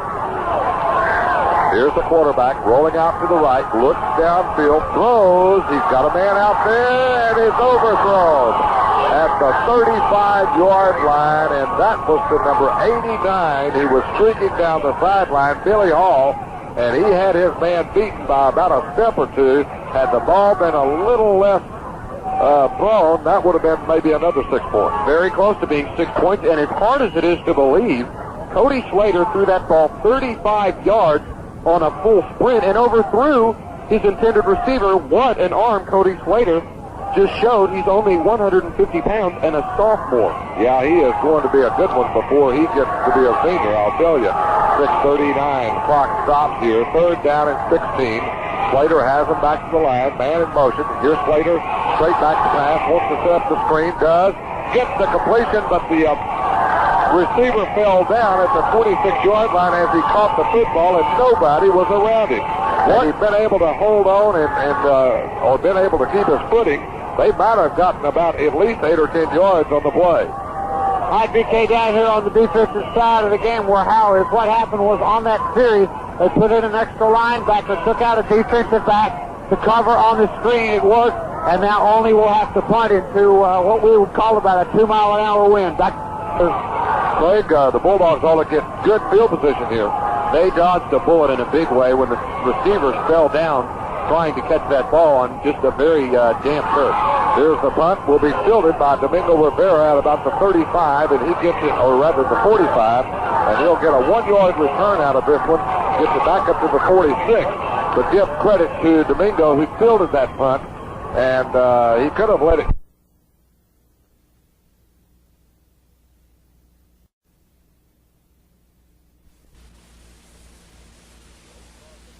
Wade Carson has him back to the line. Split backfield, rolling out to the left on the option play.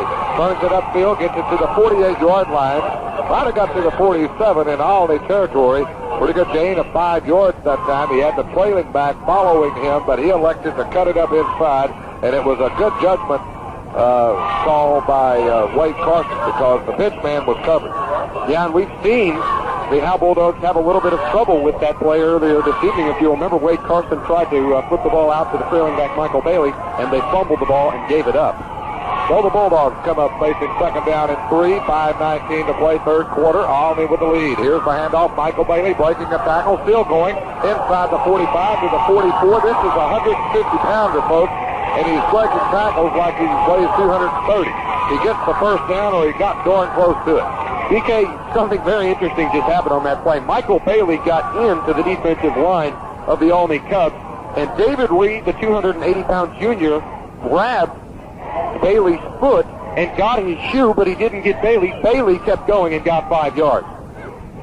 Well, we are going to have an official measurement here to see if he did indeed pick up the first down. But, boy, this guy Bailey has just so much heart. When he gets that football, he just doesn't know when to go down. Sometimes, and most of the time, that's good. But I have seen some great ball players be injured trying to get that extra half yard or so. That's right. And that extra half yard got the first down by 3 inches.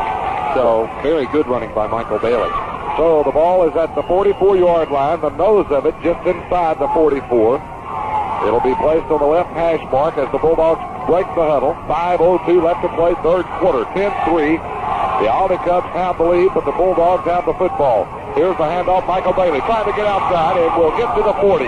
Had he cut that one out a little further, he might have been to the races. However, I felt like he might have thought he couldn't outrun the cornerback who had the angle on it. Cody Dixon. Cody Dixon, boy, putting another big hit on Michael Bailey. Those two have been knocking it out pretty much all evening. Is something you don't want to see as a coach is your defensive backs having to make all the tackles, and that just shows that the Howe offensive line is really starting to move the only defensive line off the line of scrimmage. Something tells me that Joey McQueen is setting up a play here in a moment. There's a handoff to Mingo Rivera, and he'll bring it down to the 35-yard line. He'll be about a yard and a half shy of the first down, but still good yardage on third down, or rather on first and second down, and now short yardage on third down. Got to believe they're in four-down territory, and Joey McQueen may indeed not be thinking about anything but picking up first downs, and even if he has to use 4 downs to do it. That's right, and the reason that play worked so successfully is the left linebacker, Steve Willis, 175-pound sophomore for the Olney Cubs, missed the running back in the backfield. Here's Wade Carson, now hands it off. Michael Bailey to the right side. He won't get the first down. He's going to lose about a yard on this play. Boy, what great pursuit that time on that left side of the defense. And I believe that was trying to pick up the numbers. I'll tell you, all these numbers are almost non-existent from where we're at because they blend so well with the gray uniform. I think some of that credit has to go to Jimmy T., the 225-pound senior for the Olney Cubs, slicing through the offensive line. Well, it's 4th down and 2, and the Bulldogs are going to go for it. It's a long 2. With backfield. Here's Carson. Now rolls out to the left after faking to the right. He's going to have to hurry. He won't get it. He's hit at the 35. He had to get to the 34. The ball will go back over to the Olney Cubs, and a good defensive play made by David LeBrun, the left defensive end. And he's the one that kind of messed that play up for the Bulldogs. Let's go down to the field with Gentry Little. All right, BK down here on the field. The Howe Bulldogs there wanted to try to get a rollout pass to the tight end, but good coverage by the Cub linebackers. 3 minutes to go in the third quarter, and then BK looks like in the first quarter we're battling among the 30s. Good defensive game, but Howe needs some kind of a break right now. High formation for the Olney Cubs as we go under 3 minutes in this football game as far as the third quarter is concerned. Here's the quick handoff. Carter won't go anywhere. He's hit in the backfield, and a flag is on the play. Number 82 coming in for the Bulldogs that time to make a nice play was Todd Ray. And let's check out the flag now. It looks like it might go against the Olney Cubs. Indeed it does. It's going to be offensive holding, and that's going to be a 10-yarder, and that's going to back up the Olney Cubs all the way back to their 25-yard line, so a very big break for the Howe Bulldogs. And I think we may be seeing a resurgence of the defense. They did it last week against Salina. They started to come alive just before the fourth quarter, and right now there's only 2 minutes and 56 seconds till the start of the fourth quarter of this game. And so with first down and 20, the Howe Bulldogs have the Olney Cubs in a very advantageous situation. Yeah, you got to think these Bulldog defensive players are thinking turnover somewhere. Let's create something for the offense, and they may indeed just do that. Here's a handoff hit before he got the football, and that was almost the turnover they wanted as the left linebacker, Bonnie Walker, was right there on the handoff as they exchanged the football from the quarterback to the running back, Billy Hall, coming back from his wingback position, and they had got absolutely nothing.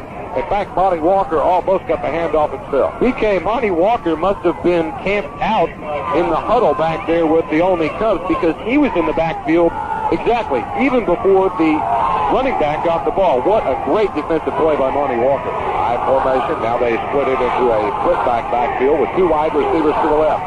Second down and 20. Here is the quarterback rolling to the left. Being chased. Throws. He's got a man down at the 33. And out of bounds at that point at the 33-yard line.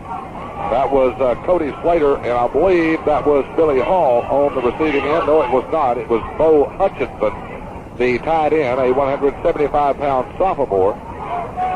That was a scary play there for a moment, Craig, because when he caught the football, there was nobody up in front of him, but he could not keep himself from running out of bounds after he caught it. Exactly. He turned around towards the sidelines. I think had he turned around inside towards the inside of the field, he had all day to run, but he did get a about 6.5 yards on the game, but it's still third down and a bus ride. 3rd and 14 for the Cubs. Here's the quarterback, Slater, straight back to pass. Being chased by Day, trying to get outside and run out of bounds at about the 35-yard line. And let's see, I think that's Monty Walker again. No, it's John Norwood who run him out of bounds at the 35. It'll be shot the first down by 10, and another punting situation for the Olney Cubs. Very nice job that time by the linebacking crew on that last series of downs. Monty Walker and John Norwood, one senior, one junior, Norwood being the senior, really showing a lot of poise and holding off the Olney offense on that last series and causing them to punt. I would see the Howe Bulldogs getting, again, very good field position. Here's the snap back to the punter. And that's Campbell, gets this throw into it, a nice one, back to the 25. Here's the reverse, goes to Domingo Rivera to the outside 30, he's to the 35 to the 40, he's to the 45 to the 50 to 45, down to the 40-yard line. Domingo Rivera, and they set up the reverse nicely back there. As number 11, Scott Grogan fielded the football at his back, or where was it, about the 45-yard line, and they made that reverse, and Domingo almost took it to this. It was a beautiful punt by Justin Campbell, but the first time this evening that we've seen the Howe Bulldog kick return team actually hand off the ball on that little trick play, and boy, did it ever work. First down for the Howe Bulldogs on the 41-yard line. What a change. Good backfield for the Howe Bulldogs. Now they'll run from the wing set. As Fulenchek gets into the wing, here's Carson straight back to pass, fires, and it is complete and out of bounds. They say he was out of bounds, and it was Michael Bailey who caught the football. It was deflected in flight. Bailey still caught the ball, but when he had to make his adjustment, his left foot, I believe, was on the out-of-bounds line, and that's the reason for the incomplete. And we had a very good look at that play because from the point where we're standing, we saw Michael Bailey's foot just barely on the strike. So second down and 10 for the Bulldogs. The ball at the 41-yard line. They trail in the football game with a minute 29 to play. In the third quarter, 10-3. Here's the handoff. Michael Bailey hit in the backfield. Will not get anywhere. And a nice play by John Carter coming up and making the tackle at about the line of scrimmage. It'll bring up third down and still 10 for the Bulldogs. So two plays have netted absolutely nothing. But it's not all bad, Craig, because even if they have to punt the football, you've got to believe they're going to back up Olney deep inside their own territory, and if they make a mistake, the Bulldogs are still right there. Yeah, you have to think after missing two fourth-down conversions in the same territory that maybe Jordan McQueen might want to punt the ball if the team doesn't make it on third. Here's Carson rolling out to the right, looking downfield, being chased. He'll have to throw this one away and almost had it picked off. But it's going to bring a fourth down, and the punting unit is about to come in for the Bulldogs. Fourth down and 10, so the big punt return a moment ago by Domingo Rivera has caused, really it got the fans up on their feet from Howe for a while, but quickly the Bulldogs ran three plays and absolutely gained nothing, so they need to get the good punt here from Monty Walker and pin them deep inside that 10-yard line. The Howe Bulldogs are having all kinds of problems in this territory between the 30 and 40-yard line on the only side of the field, as they've had three possessions and just can't do anything with the football. Here's Walker's kick. It's high, and it's going to bounce at the 10. It's going to hit at the 5. It bounced at the 3, and that's where it's going to be down. So exactly what I was talking about a moment ago, and I'm sure that's what the Bulldogs we're talking about, backing this Olney Cubs team up and causing a mistake in this area. It could be disastrous. That's right. What a play that time by Todd Ray, one of the backups coming in. As he was standing on the 5-yard line, watched that ball bounce and said, I'll give you just a couple more seconds and I'll down you on the 3. And boy, are the Olney Cubs in a spot as they are back up deep to their own end zone against a very strong Howe defense. 37-yard punt, but more than that, the Olney Cubs have it at their own 3. Cody Slater, the quarterback, has him in a full-house backfield. Handoff, hit at the line of scrimmage. That's Cody Dixon.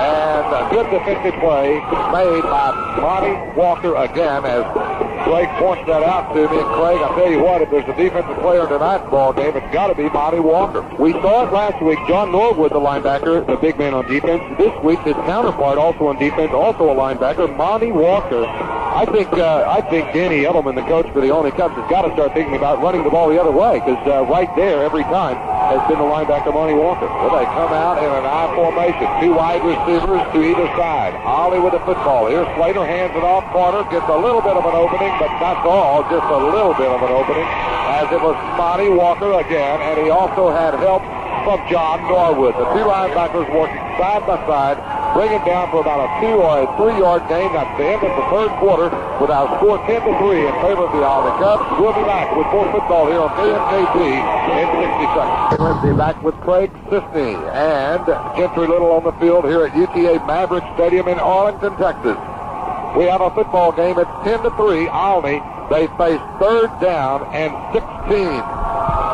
Actually, 3rd down and 6. The ball is at the 7-yard line. Here's Slater rolling out to the right. Norwood gets it. They almost get it for a safety, but they're going to say he was at the 1-yard line.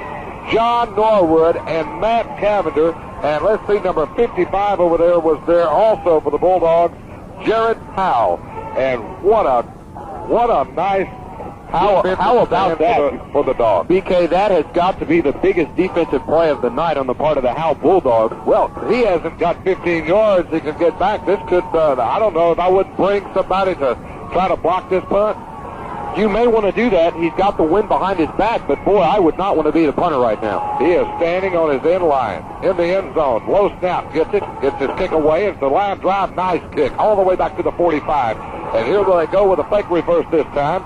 As with the ball is Grogan, breaks the tackle, gets it out to the 37, and he's still trying to twist that body to get out of a tackler, but he couldn't do it. The ball will be at the 37.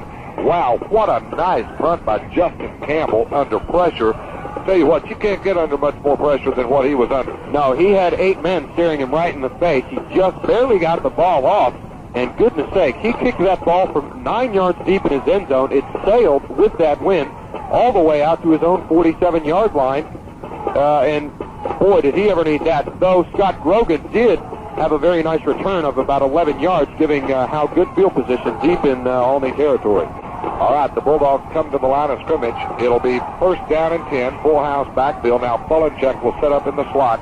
Here's the handoff, goes right up the middle, and this is this is John Norwood in there, fullback, and he gets it inside the 35 to the 34-yard line.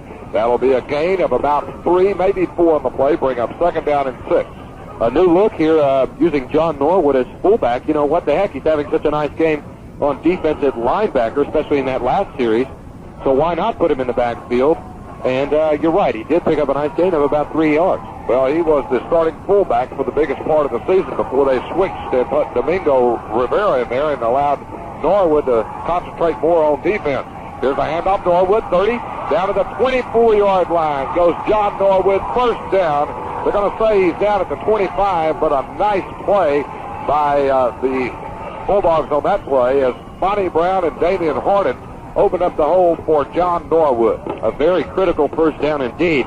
And you've got to give some credit in there to the blocking of Scott Grogan, the 145-pound junior wingback, as he just buried the linebacker Steve Willis, who was pursuing on the play and had a shot at making the tackle. The Bulldogs need to get this one in. The ball is at the 25-yard line. Split backfield. Here's Carson. Hands it off. Michael Bailey following the blocking, and he won't get outside as a nice defensive play made by number 22, Chris Widener, as he comes barreling in and submarined underneath one of the blockers and knocked down the running back Michael Bailey at the 24-yard line. It'll be a gain of 1, bring up 2nd down and 9. Oh boy, and if Chris Widener, BK, does not make that tackle, you might want to kiss Michael Bailey goodbye and in the end zone, because he had clear sailing around the near right side. But hats off to Chris Widener, who had a touchdown-saving tackle just now. Okay, here they come to the line. Howe facing 2nd down and 9 at the 24. Here's Carson, hands it off. Domingo Rivera in trouble, and he'll get down to about the 22, and that's it. Well, the blocking was just not there on the left side as Gentry Little is on the field and has this observation. Okay, BK, down here on the field again. This is Howe's probably their best chance to score with only 9:13 to play. It's interesting, after that last series when Howe had Olney backed up. The coach came over to the quarterback and said, look, bud, we've come this far with you. Let's see if your arm and your play calling can carry us to a victory. Back upstairs. Bulldogs have it 3rd down and 7 at the 22. Here's Carson, fakes to the right, looks downfield, looking and now being chased. He's going to have to throw the ball away. It was incomplete, intended for James Fulenchek at around the 15-yard line. And I'll tell you what, unlike last week, the Olney Cubs defense is consistently getting more pressure, I think, on each down as far as the passing downs are concerned on the quarterback.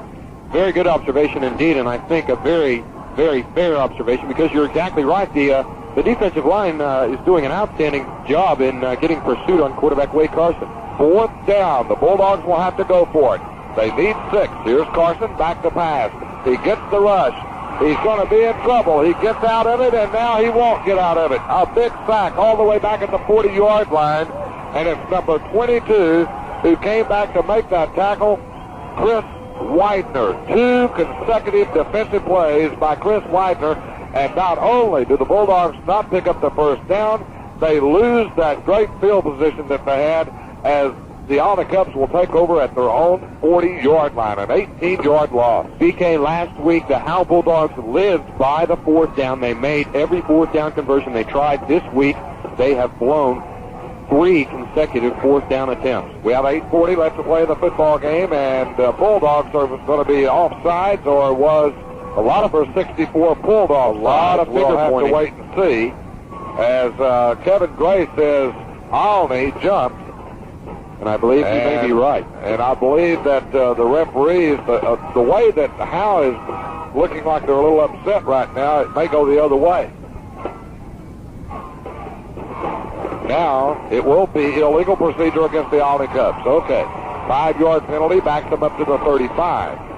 And it'll be 1st and 15. Now, the Bulldog defense, if they've ever played great defense right now, is the time to do it, because that time is becoming a big factor. Oh, indeed. The clock is just a menace right now for Coach Joey McQueen and his team, all the way down to 8:40 left remaining to play in this game. And you're right, the Howe Bulldogs really have to get something started, if they're going to have any chance of winning this game. High formation for the Cubs. Here's Slater, hands it off. Carter hit in the backfield. Might have got a yard to about the 36-yard line. And there were so many Bulldogs around there, but I believe it was again John Norwood. Let's go down to the field with Gentry Little and the cheerleaders.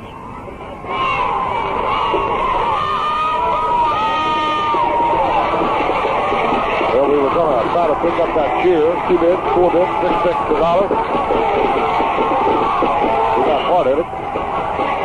Big play here, 2nd down and 14, facing the Olney Cubs. Now, Olney will call a timeout, a very important timeout. Let's go down to the field now with Gentry Little. Okay. All right, BK, I'm down here right in the middle of the stand.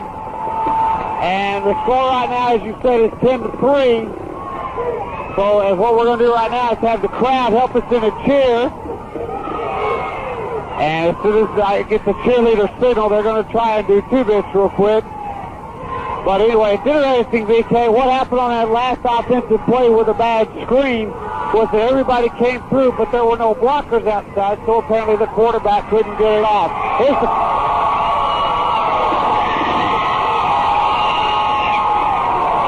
As you can tell, BK, Howe is a noisy bunch, and they're trying to pull for these Bulldogs back upstairs.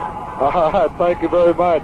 As my good buddy up here, Craig, you had to take off your headsets on that last one. A lot of enthusiasm on both parts of the Howe Bulldog fans and our counterpart, Gentry Little. And I think that's going to be very important if the 12th man, that being the Howe Bulldog crowd, can get their team back in this. Because they have a tough road to hoe, down 7 points and down 1 penetration to the Olney Cubs. But the Olney Cubs are facing 2nd down and 15. 2nd down and 15, 8:05 to play in this football game. Olney with the lead at 10-3. High formation as the Cubs break the huddle. Slater, the quarterback, straight back to pass, looks downfield, throws, got a man wide open, 40, 45, 50, and out of bounds there, close to the 1st down marker. He might be about a yard shy. So what a nice play for the Olney Cubs. They got the man wide open in the flat, and he was about 8-9 yards away from that first down marker when he caught the football, but he managed to run it upfield and get close to the first down. In fact, he lost 1 yard. BK, that was Kevin Lewis again, 175-pound senior, and nothing very surprising. That's the second time in a row on 2 consecutive drives that the Olney Cubs have had success with that play. 7:58 to play in the football game. 3rd down, 1. Big play here for the Olney Cubs and the Howe defense. First down as the handoff goes to Cody Dixon, the fullback, and he gets it into Bulldog territory at about the 47-yard line. Well, I tell you what, the Bulldog defense has been out there a lot lately, and they really do play exceptionally good defense. But how long can this defense be expected to go out there time after time after time and hold off the offense of the opponent while the offense for the Bulldogs has not been able to produce any points yet? A very good observation, and only time can tell. This game is winding down, and you are very right, BK. High formation. Here's the handoff. Goes to Dixon. Gets to the outside to about the 41. A gain of 7. Bring up 3rd and 3. And it looks like this dog defense may be getting a little bit tired because the reaction wasn't quite as quick that time as it has normally been throughout this football game. Chargers on defense due to some injuries, and that may be a very costly effect of having played such a brutal game against a very good Olney Cub team. 7 minutes left to play in the football game. Olney facing 2nd down. They need 4. Here's the quick handoff. Nowhere to go this time. Hit at the line of scrimmage. But again, he managed to break that tackle off and get about a yard when he was hit in the backfield. In fact, number 82 for the Bulldogs hit him first. I believe that was Todd Ray. Hi, BK Daniel. This is probably the play of the game for the Bulldog defense. You're about to hit 6:35, down 7 points. Defense going to hold here, driving down the field.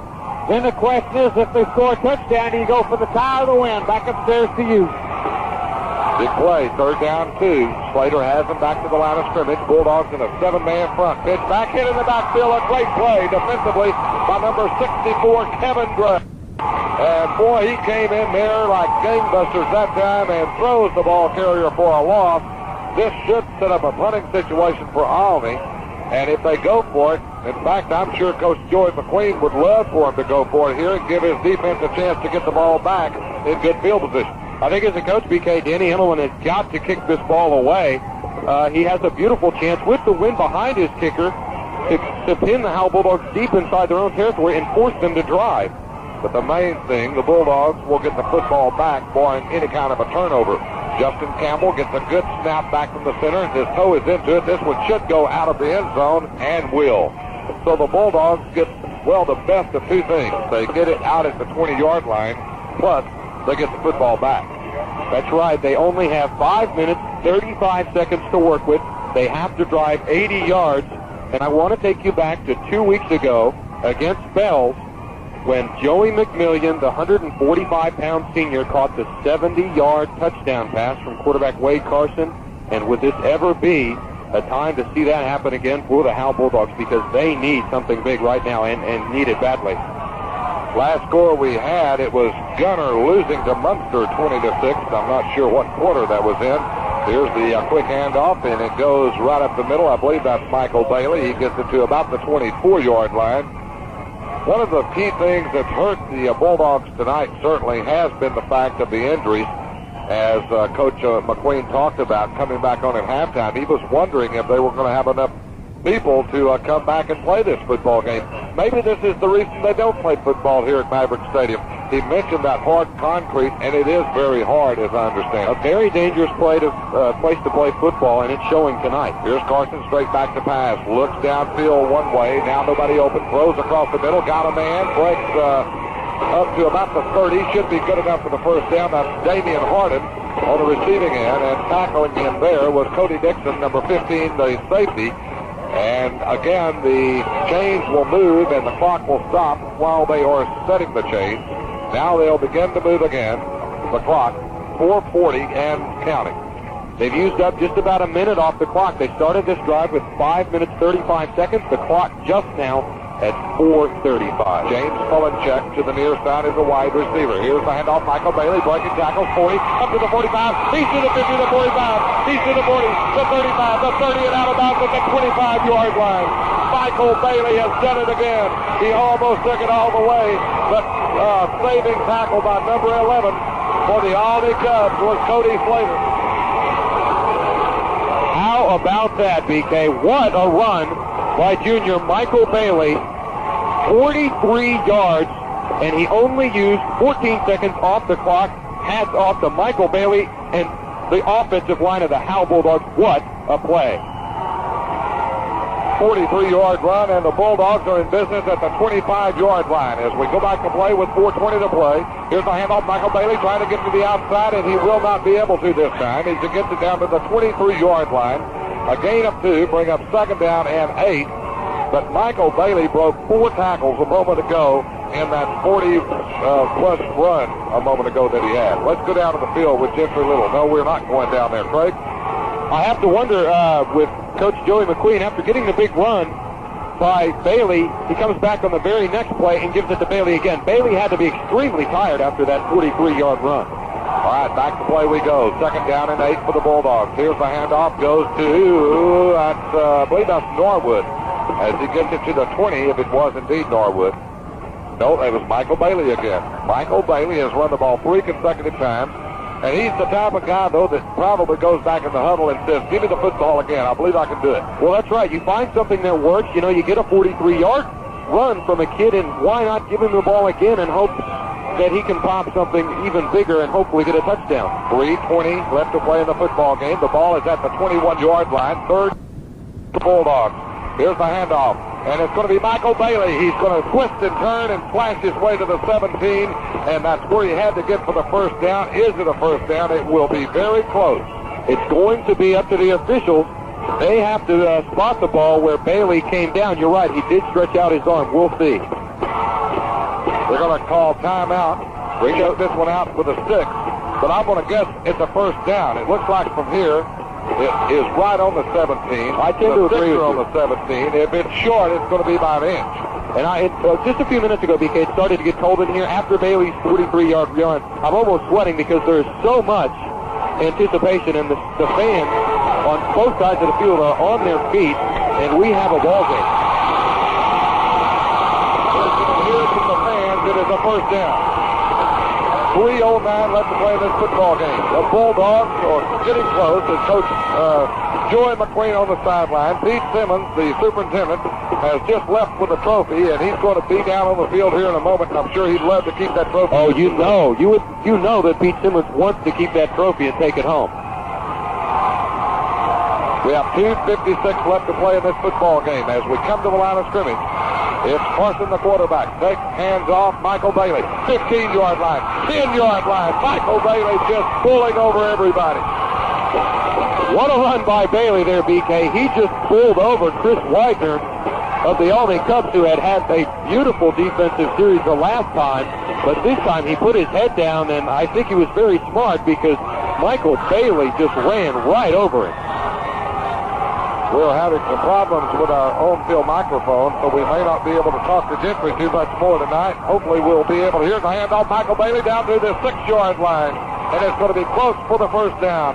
Michael Bailey is taking a beating, folks. He is being hit from every angle, every side of his body, and yet he keeps popping up like a jack-in-the-box. BK, I'm going to say something now. In the event that the Howe Bulldogs do score, if my memory serves me correct, the only Cubs have 2 penetration as opposed to 1 on the part of Howe. And Howe has just gotten a penetration, so now Howe has 2. As he gets it back to about the 4-yard line. Minute 18 left to play in this football game. Timeout is going to be called for the Howe Bulldogs.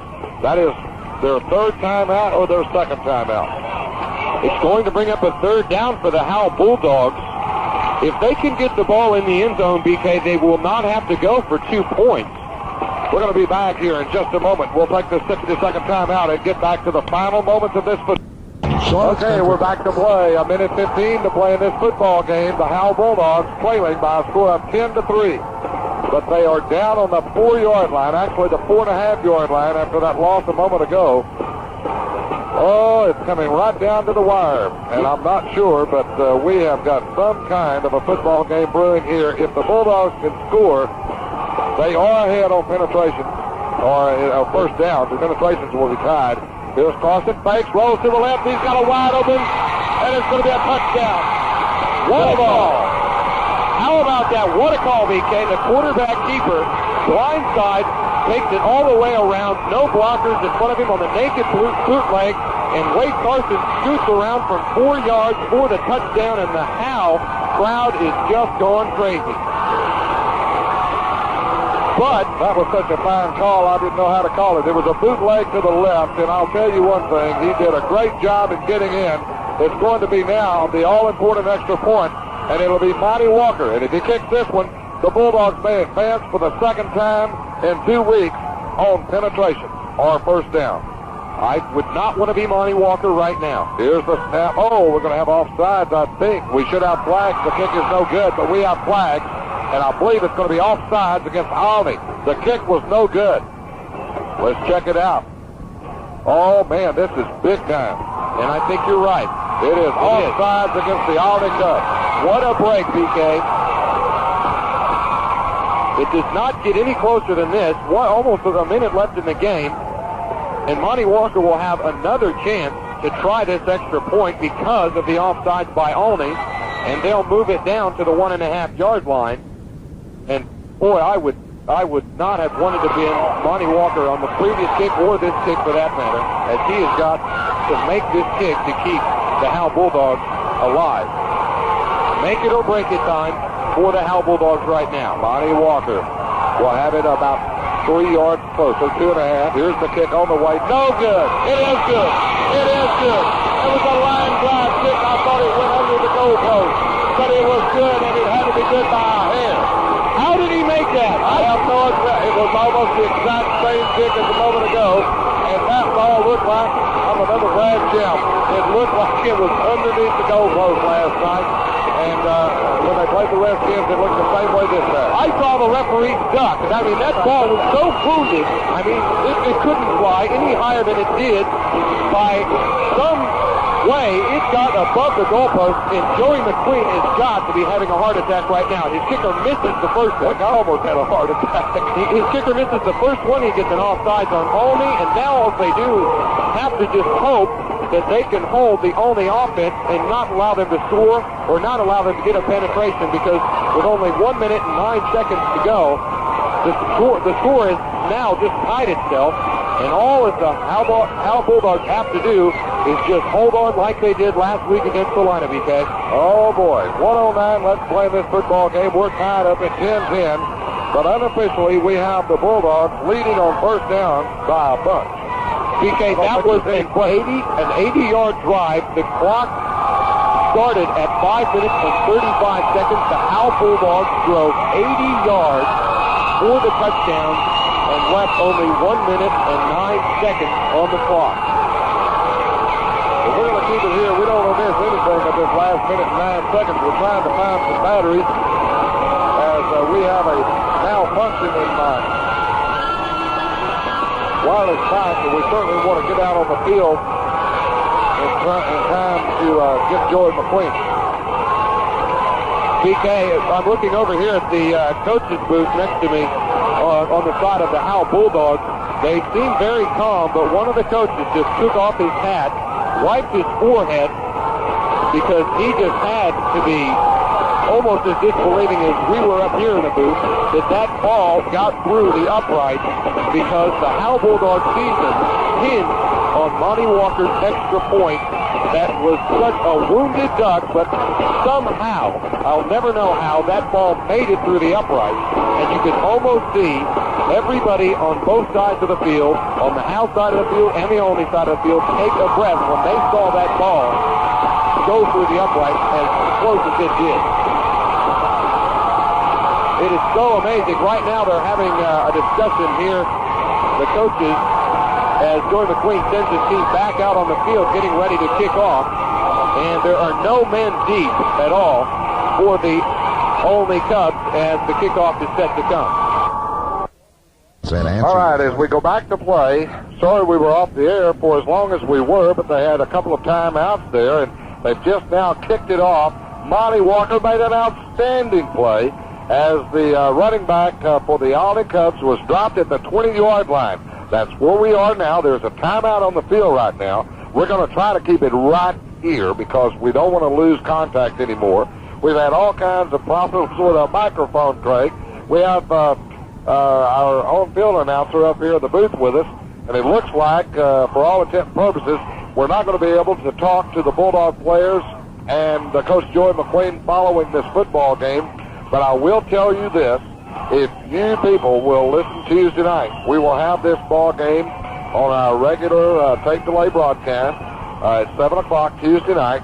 And I promise you I will have some interviews with the Howe Bulldog players and coaches at that time.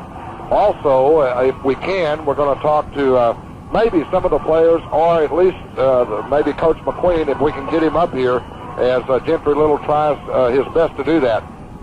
And Gentry's going to try to get him up here after this football game is over. I mean, this has got to be one happy coach if we can hold on.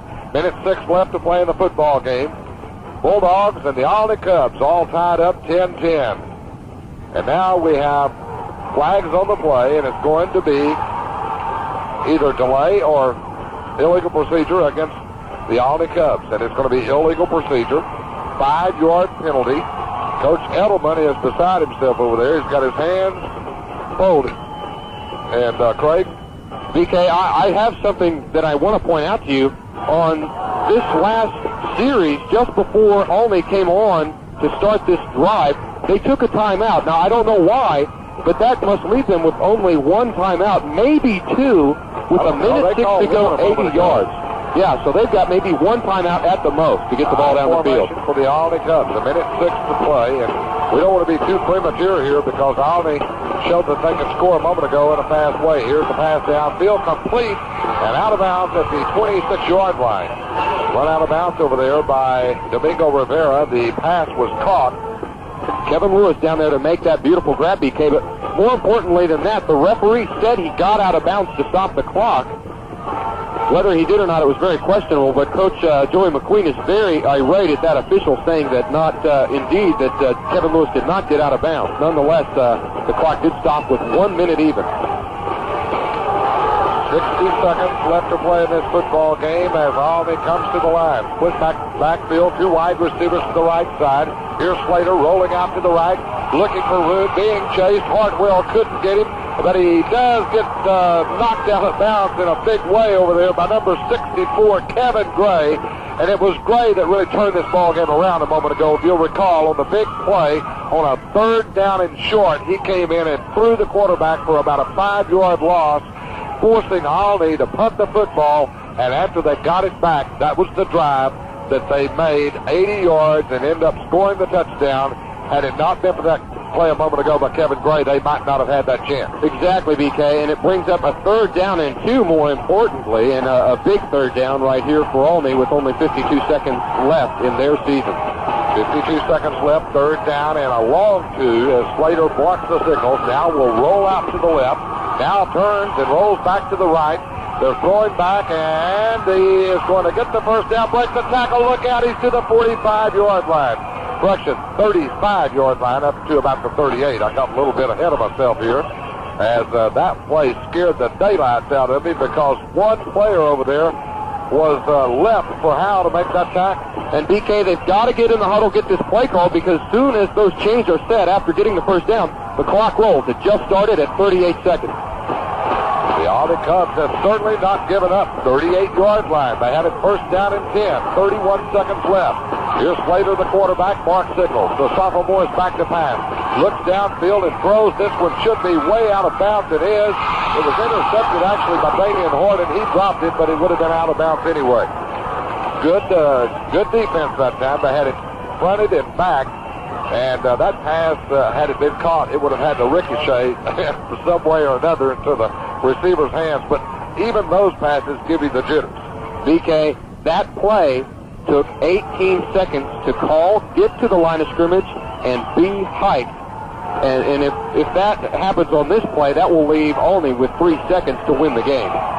22 seconds left. You know, they've got to do something. They're all the way backed up in their own end of the field. 37-yard line. I formation for the Olney Cubs. 22 seconds left to play in this game. 10-10. The Bulldogs leading on first down. Here's the quarterback rolling to the left, almost fell down. Looks downfield, now throws a little nubber, and it's going to be complete at the midfield stride into Bulldog territory to the 49. We have 12 seconds left, and the Olney Cubs call their last timeout. Well, they have got it in a position now, if the quarterback can throw it that far. They spotted at the 49.5-yard line in Olney territory, so they got a good spot. Now the clock is going to run. They must be out of timeout. 8 seconds left, 7 seconds, 6 seconds, 5 seconds. This could be the last play of the game. Here's the quarterback, throws it down and out of bounds and stops the clock with 2 seconds left. And, well, Olney has one. Oh, now we have a flag. Now let's check out the flag. And this could be, this might even be intentional grounding because of the fact now he can throw it. Yes, it is. Oh, and that's a loss of down. And the loss of down. It doesn't matter, though. There's only going to be one more play anyway. But the loss of down, and this puts them way back at the 35, so this lessens their chance of throwing the home run ball and getting the touchdown. And BK, remember also that if they get past the 20-yard line, they will have 3 penetrations to Howe's 2. So they can maybe pull this out 2 ways. They can score and win. Absolutely, a good point. I forgot all about that. And they can get the ball past the 20. They are 35 yards from the 20-yard line with 2 seconds to play. Well, the Olney Cubs are in the same position the Carolina Bobcats were last week. Exactly. This is it. This is the season right here. All right. Slater has them back to the line. Last play of the ball game, barring any kind of a penalty. Slater rolls out to the right. Now steps up. He wants to set up deep where he can get everything into it. He's being chased. He throws the ball. It's going to be complete. No, he drops it. The ball game is over. The Howe Bulldogs are going to advance into the next round of the playoffs. And they did it on pride again as the Bulldog defense just comes undone when it has to. I mean, I'm talking about coming undone in a big way, though, in a nice way. BK, I understand miracles happening, and maybe 2 miracles happening, but the Howe Bulldogs have done it 3 weeks in a row, and the fans are coming out onto the field. A lot of the students are just going haywire as the Howe Bulldogs have won again in a tie score this week, 10-10 with the Olney Cubs. The Howe Bulldogs go on first down, and there's just no words to it. How about the Howe Bulldogs?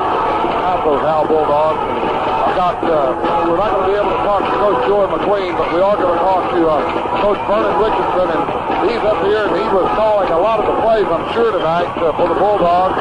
Coach, this has got to be another one of those miracle finishes that the Bulldogs seem to have every week. Well, we call them the cardiac kids, and they just seem to wait till the second half to really get after it, but we got the job done. Your defense, I look back on the defense, Kevin Gray's big stop on third down, which enabled Olney to have to, or actually enabled your offense to be able to get the football back, forcing them to kick. You had 80 yards to go with about 5 minutes left. You get the big run by Michael Bailey. Who called that play? Coach McQueen called that one. Michael Bailey has done it 2 weeks in a row now. This guy has really been a tremendous ball player for you, but this Bulldog defense is to me, the key for everything. I think so. When you get this level of the playoffs, you've got to play good defense. You know, our defense has peaked. It's come on and gotten stronger every week since about the 6th ball game, and we really improved. They come through when they had to. Coach, next week you take on Malakoff or Mart. I don't know if you've got any results on that game yet. Not yet. We haven't heard anything yet. Well, we were trying to get some results, but nobody answers the phone at the stadium. But you will play that ball game, as I understand it, at Pennington Field, and that'll be next Friday night at 7:30. 8 o'clock. 8 o'clock. 8 o'clock. Pennington Field, Fort Worth. Coach, I want you to relay all my good luck messages to Coach McQueen, the players, and hopefully we were going to be able to interview these guys, but you tell them I'll be with them before Monday anyway. I'll do that. Thank you a lot. Coach Vernon Richardson of the Howe Bulldogs, and certainly a lot of happy people as the Bulldogs make their way into the middle of the field to accept the big trophy that Superintendent Pete Simmons had a moment ago right up here next to it. And they are just all touching that trophy. Coach McQueen is right in the middle of everything. And it looks like, at least at this point, the Howe Bulldogs are one happy bunch of Bulldogs. No question about it. The fans are still just standing here. They are in awe of what's happened. 10-10 final score. The Bulldogs will advance on penetration. And actually on first downs, penetrations were tied, I believe, unofficially at two apiece. But what another good ball game and a great comeback by the Howe Bulldogs, who again trailed at half, this time by a score of 10-3. I'll be back and we'll continue our post game, and hopefully we'll have Coach Joy McQueen, if he can get up here in time. We're going to try to talk to him, as well as maybe some of the other people associated with the Howe High School Bulldog football team.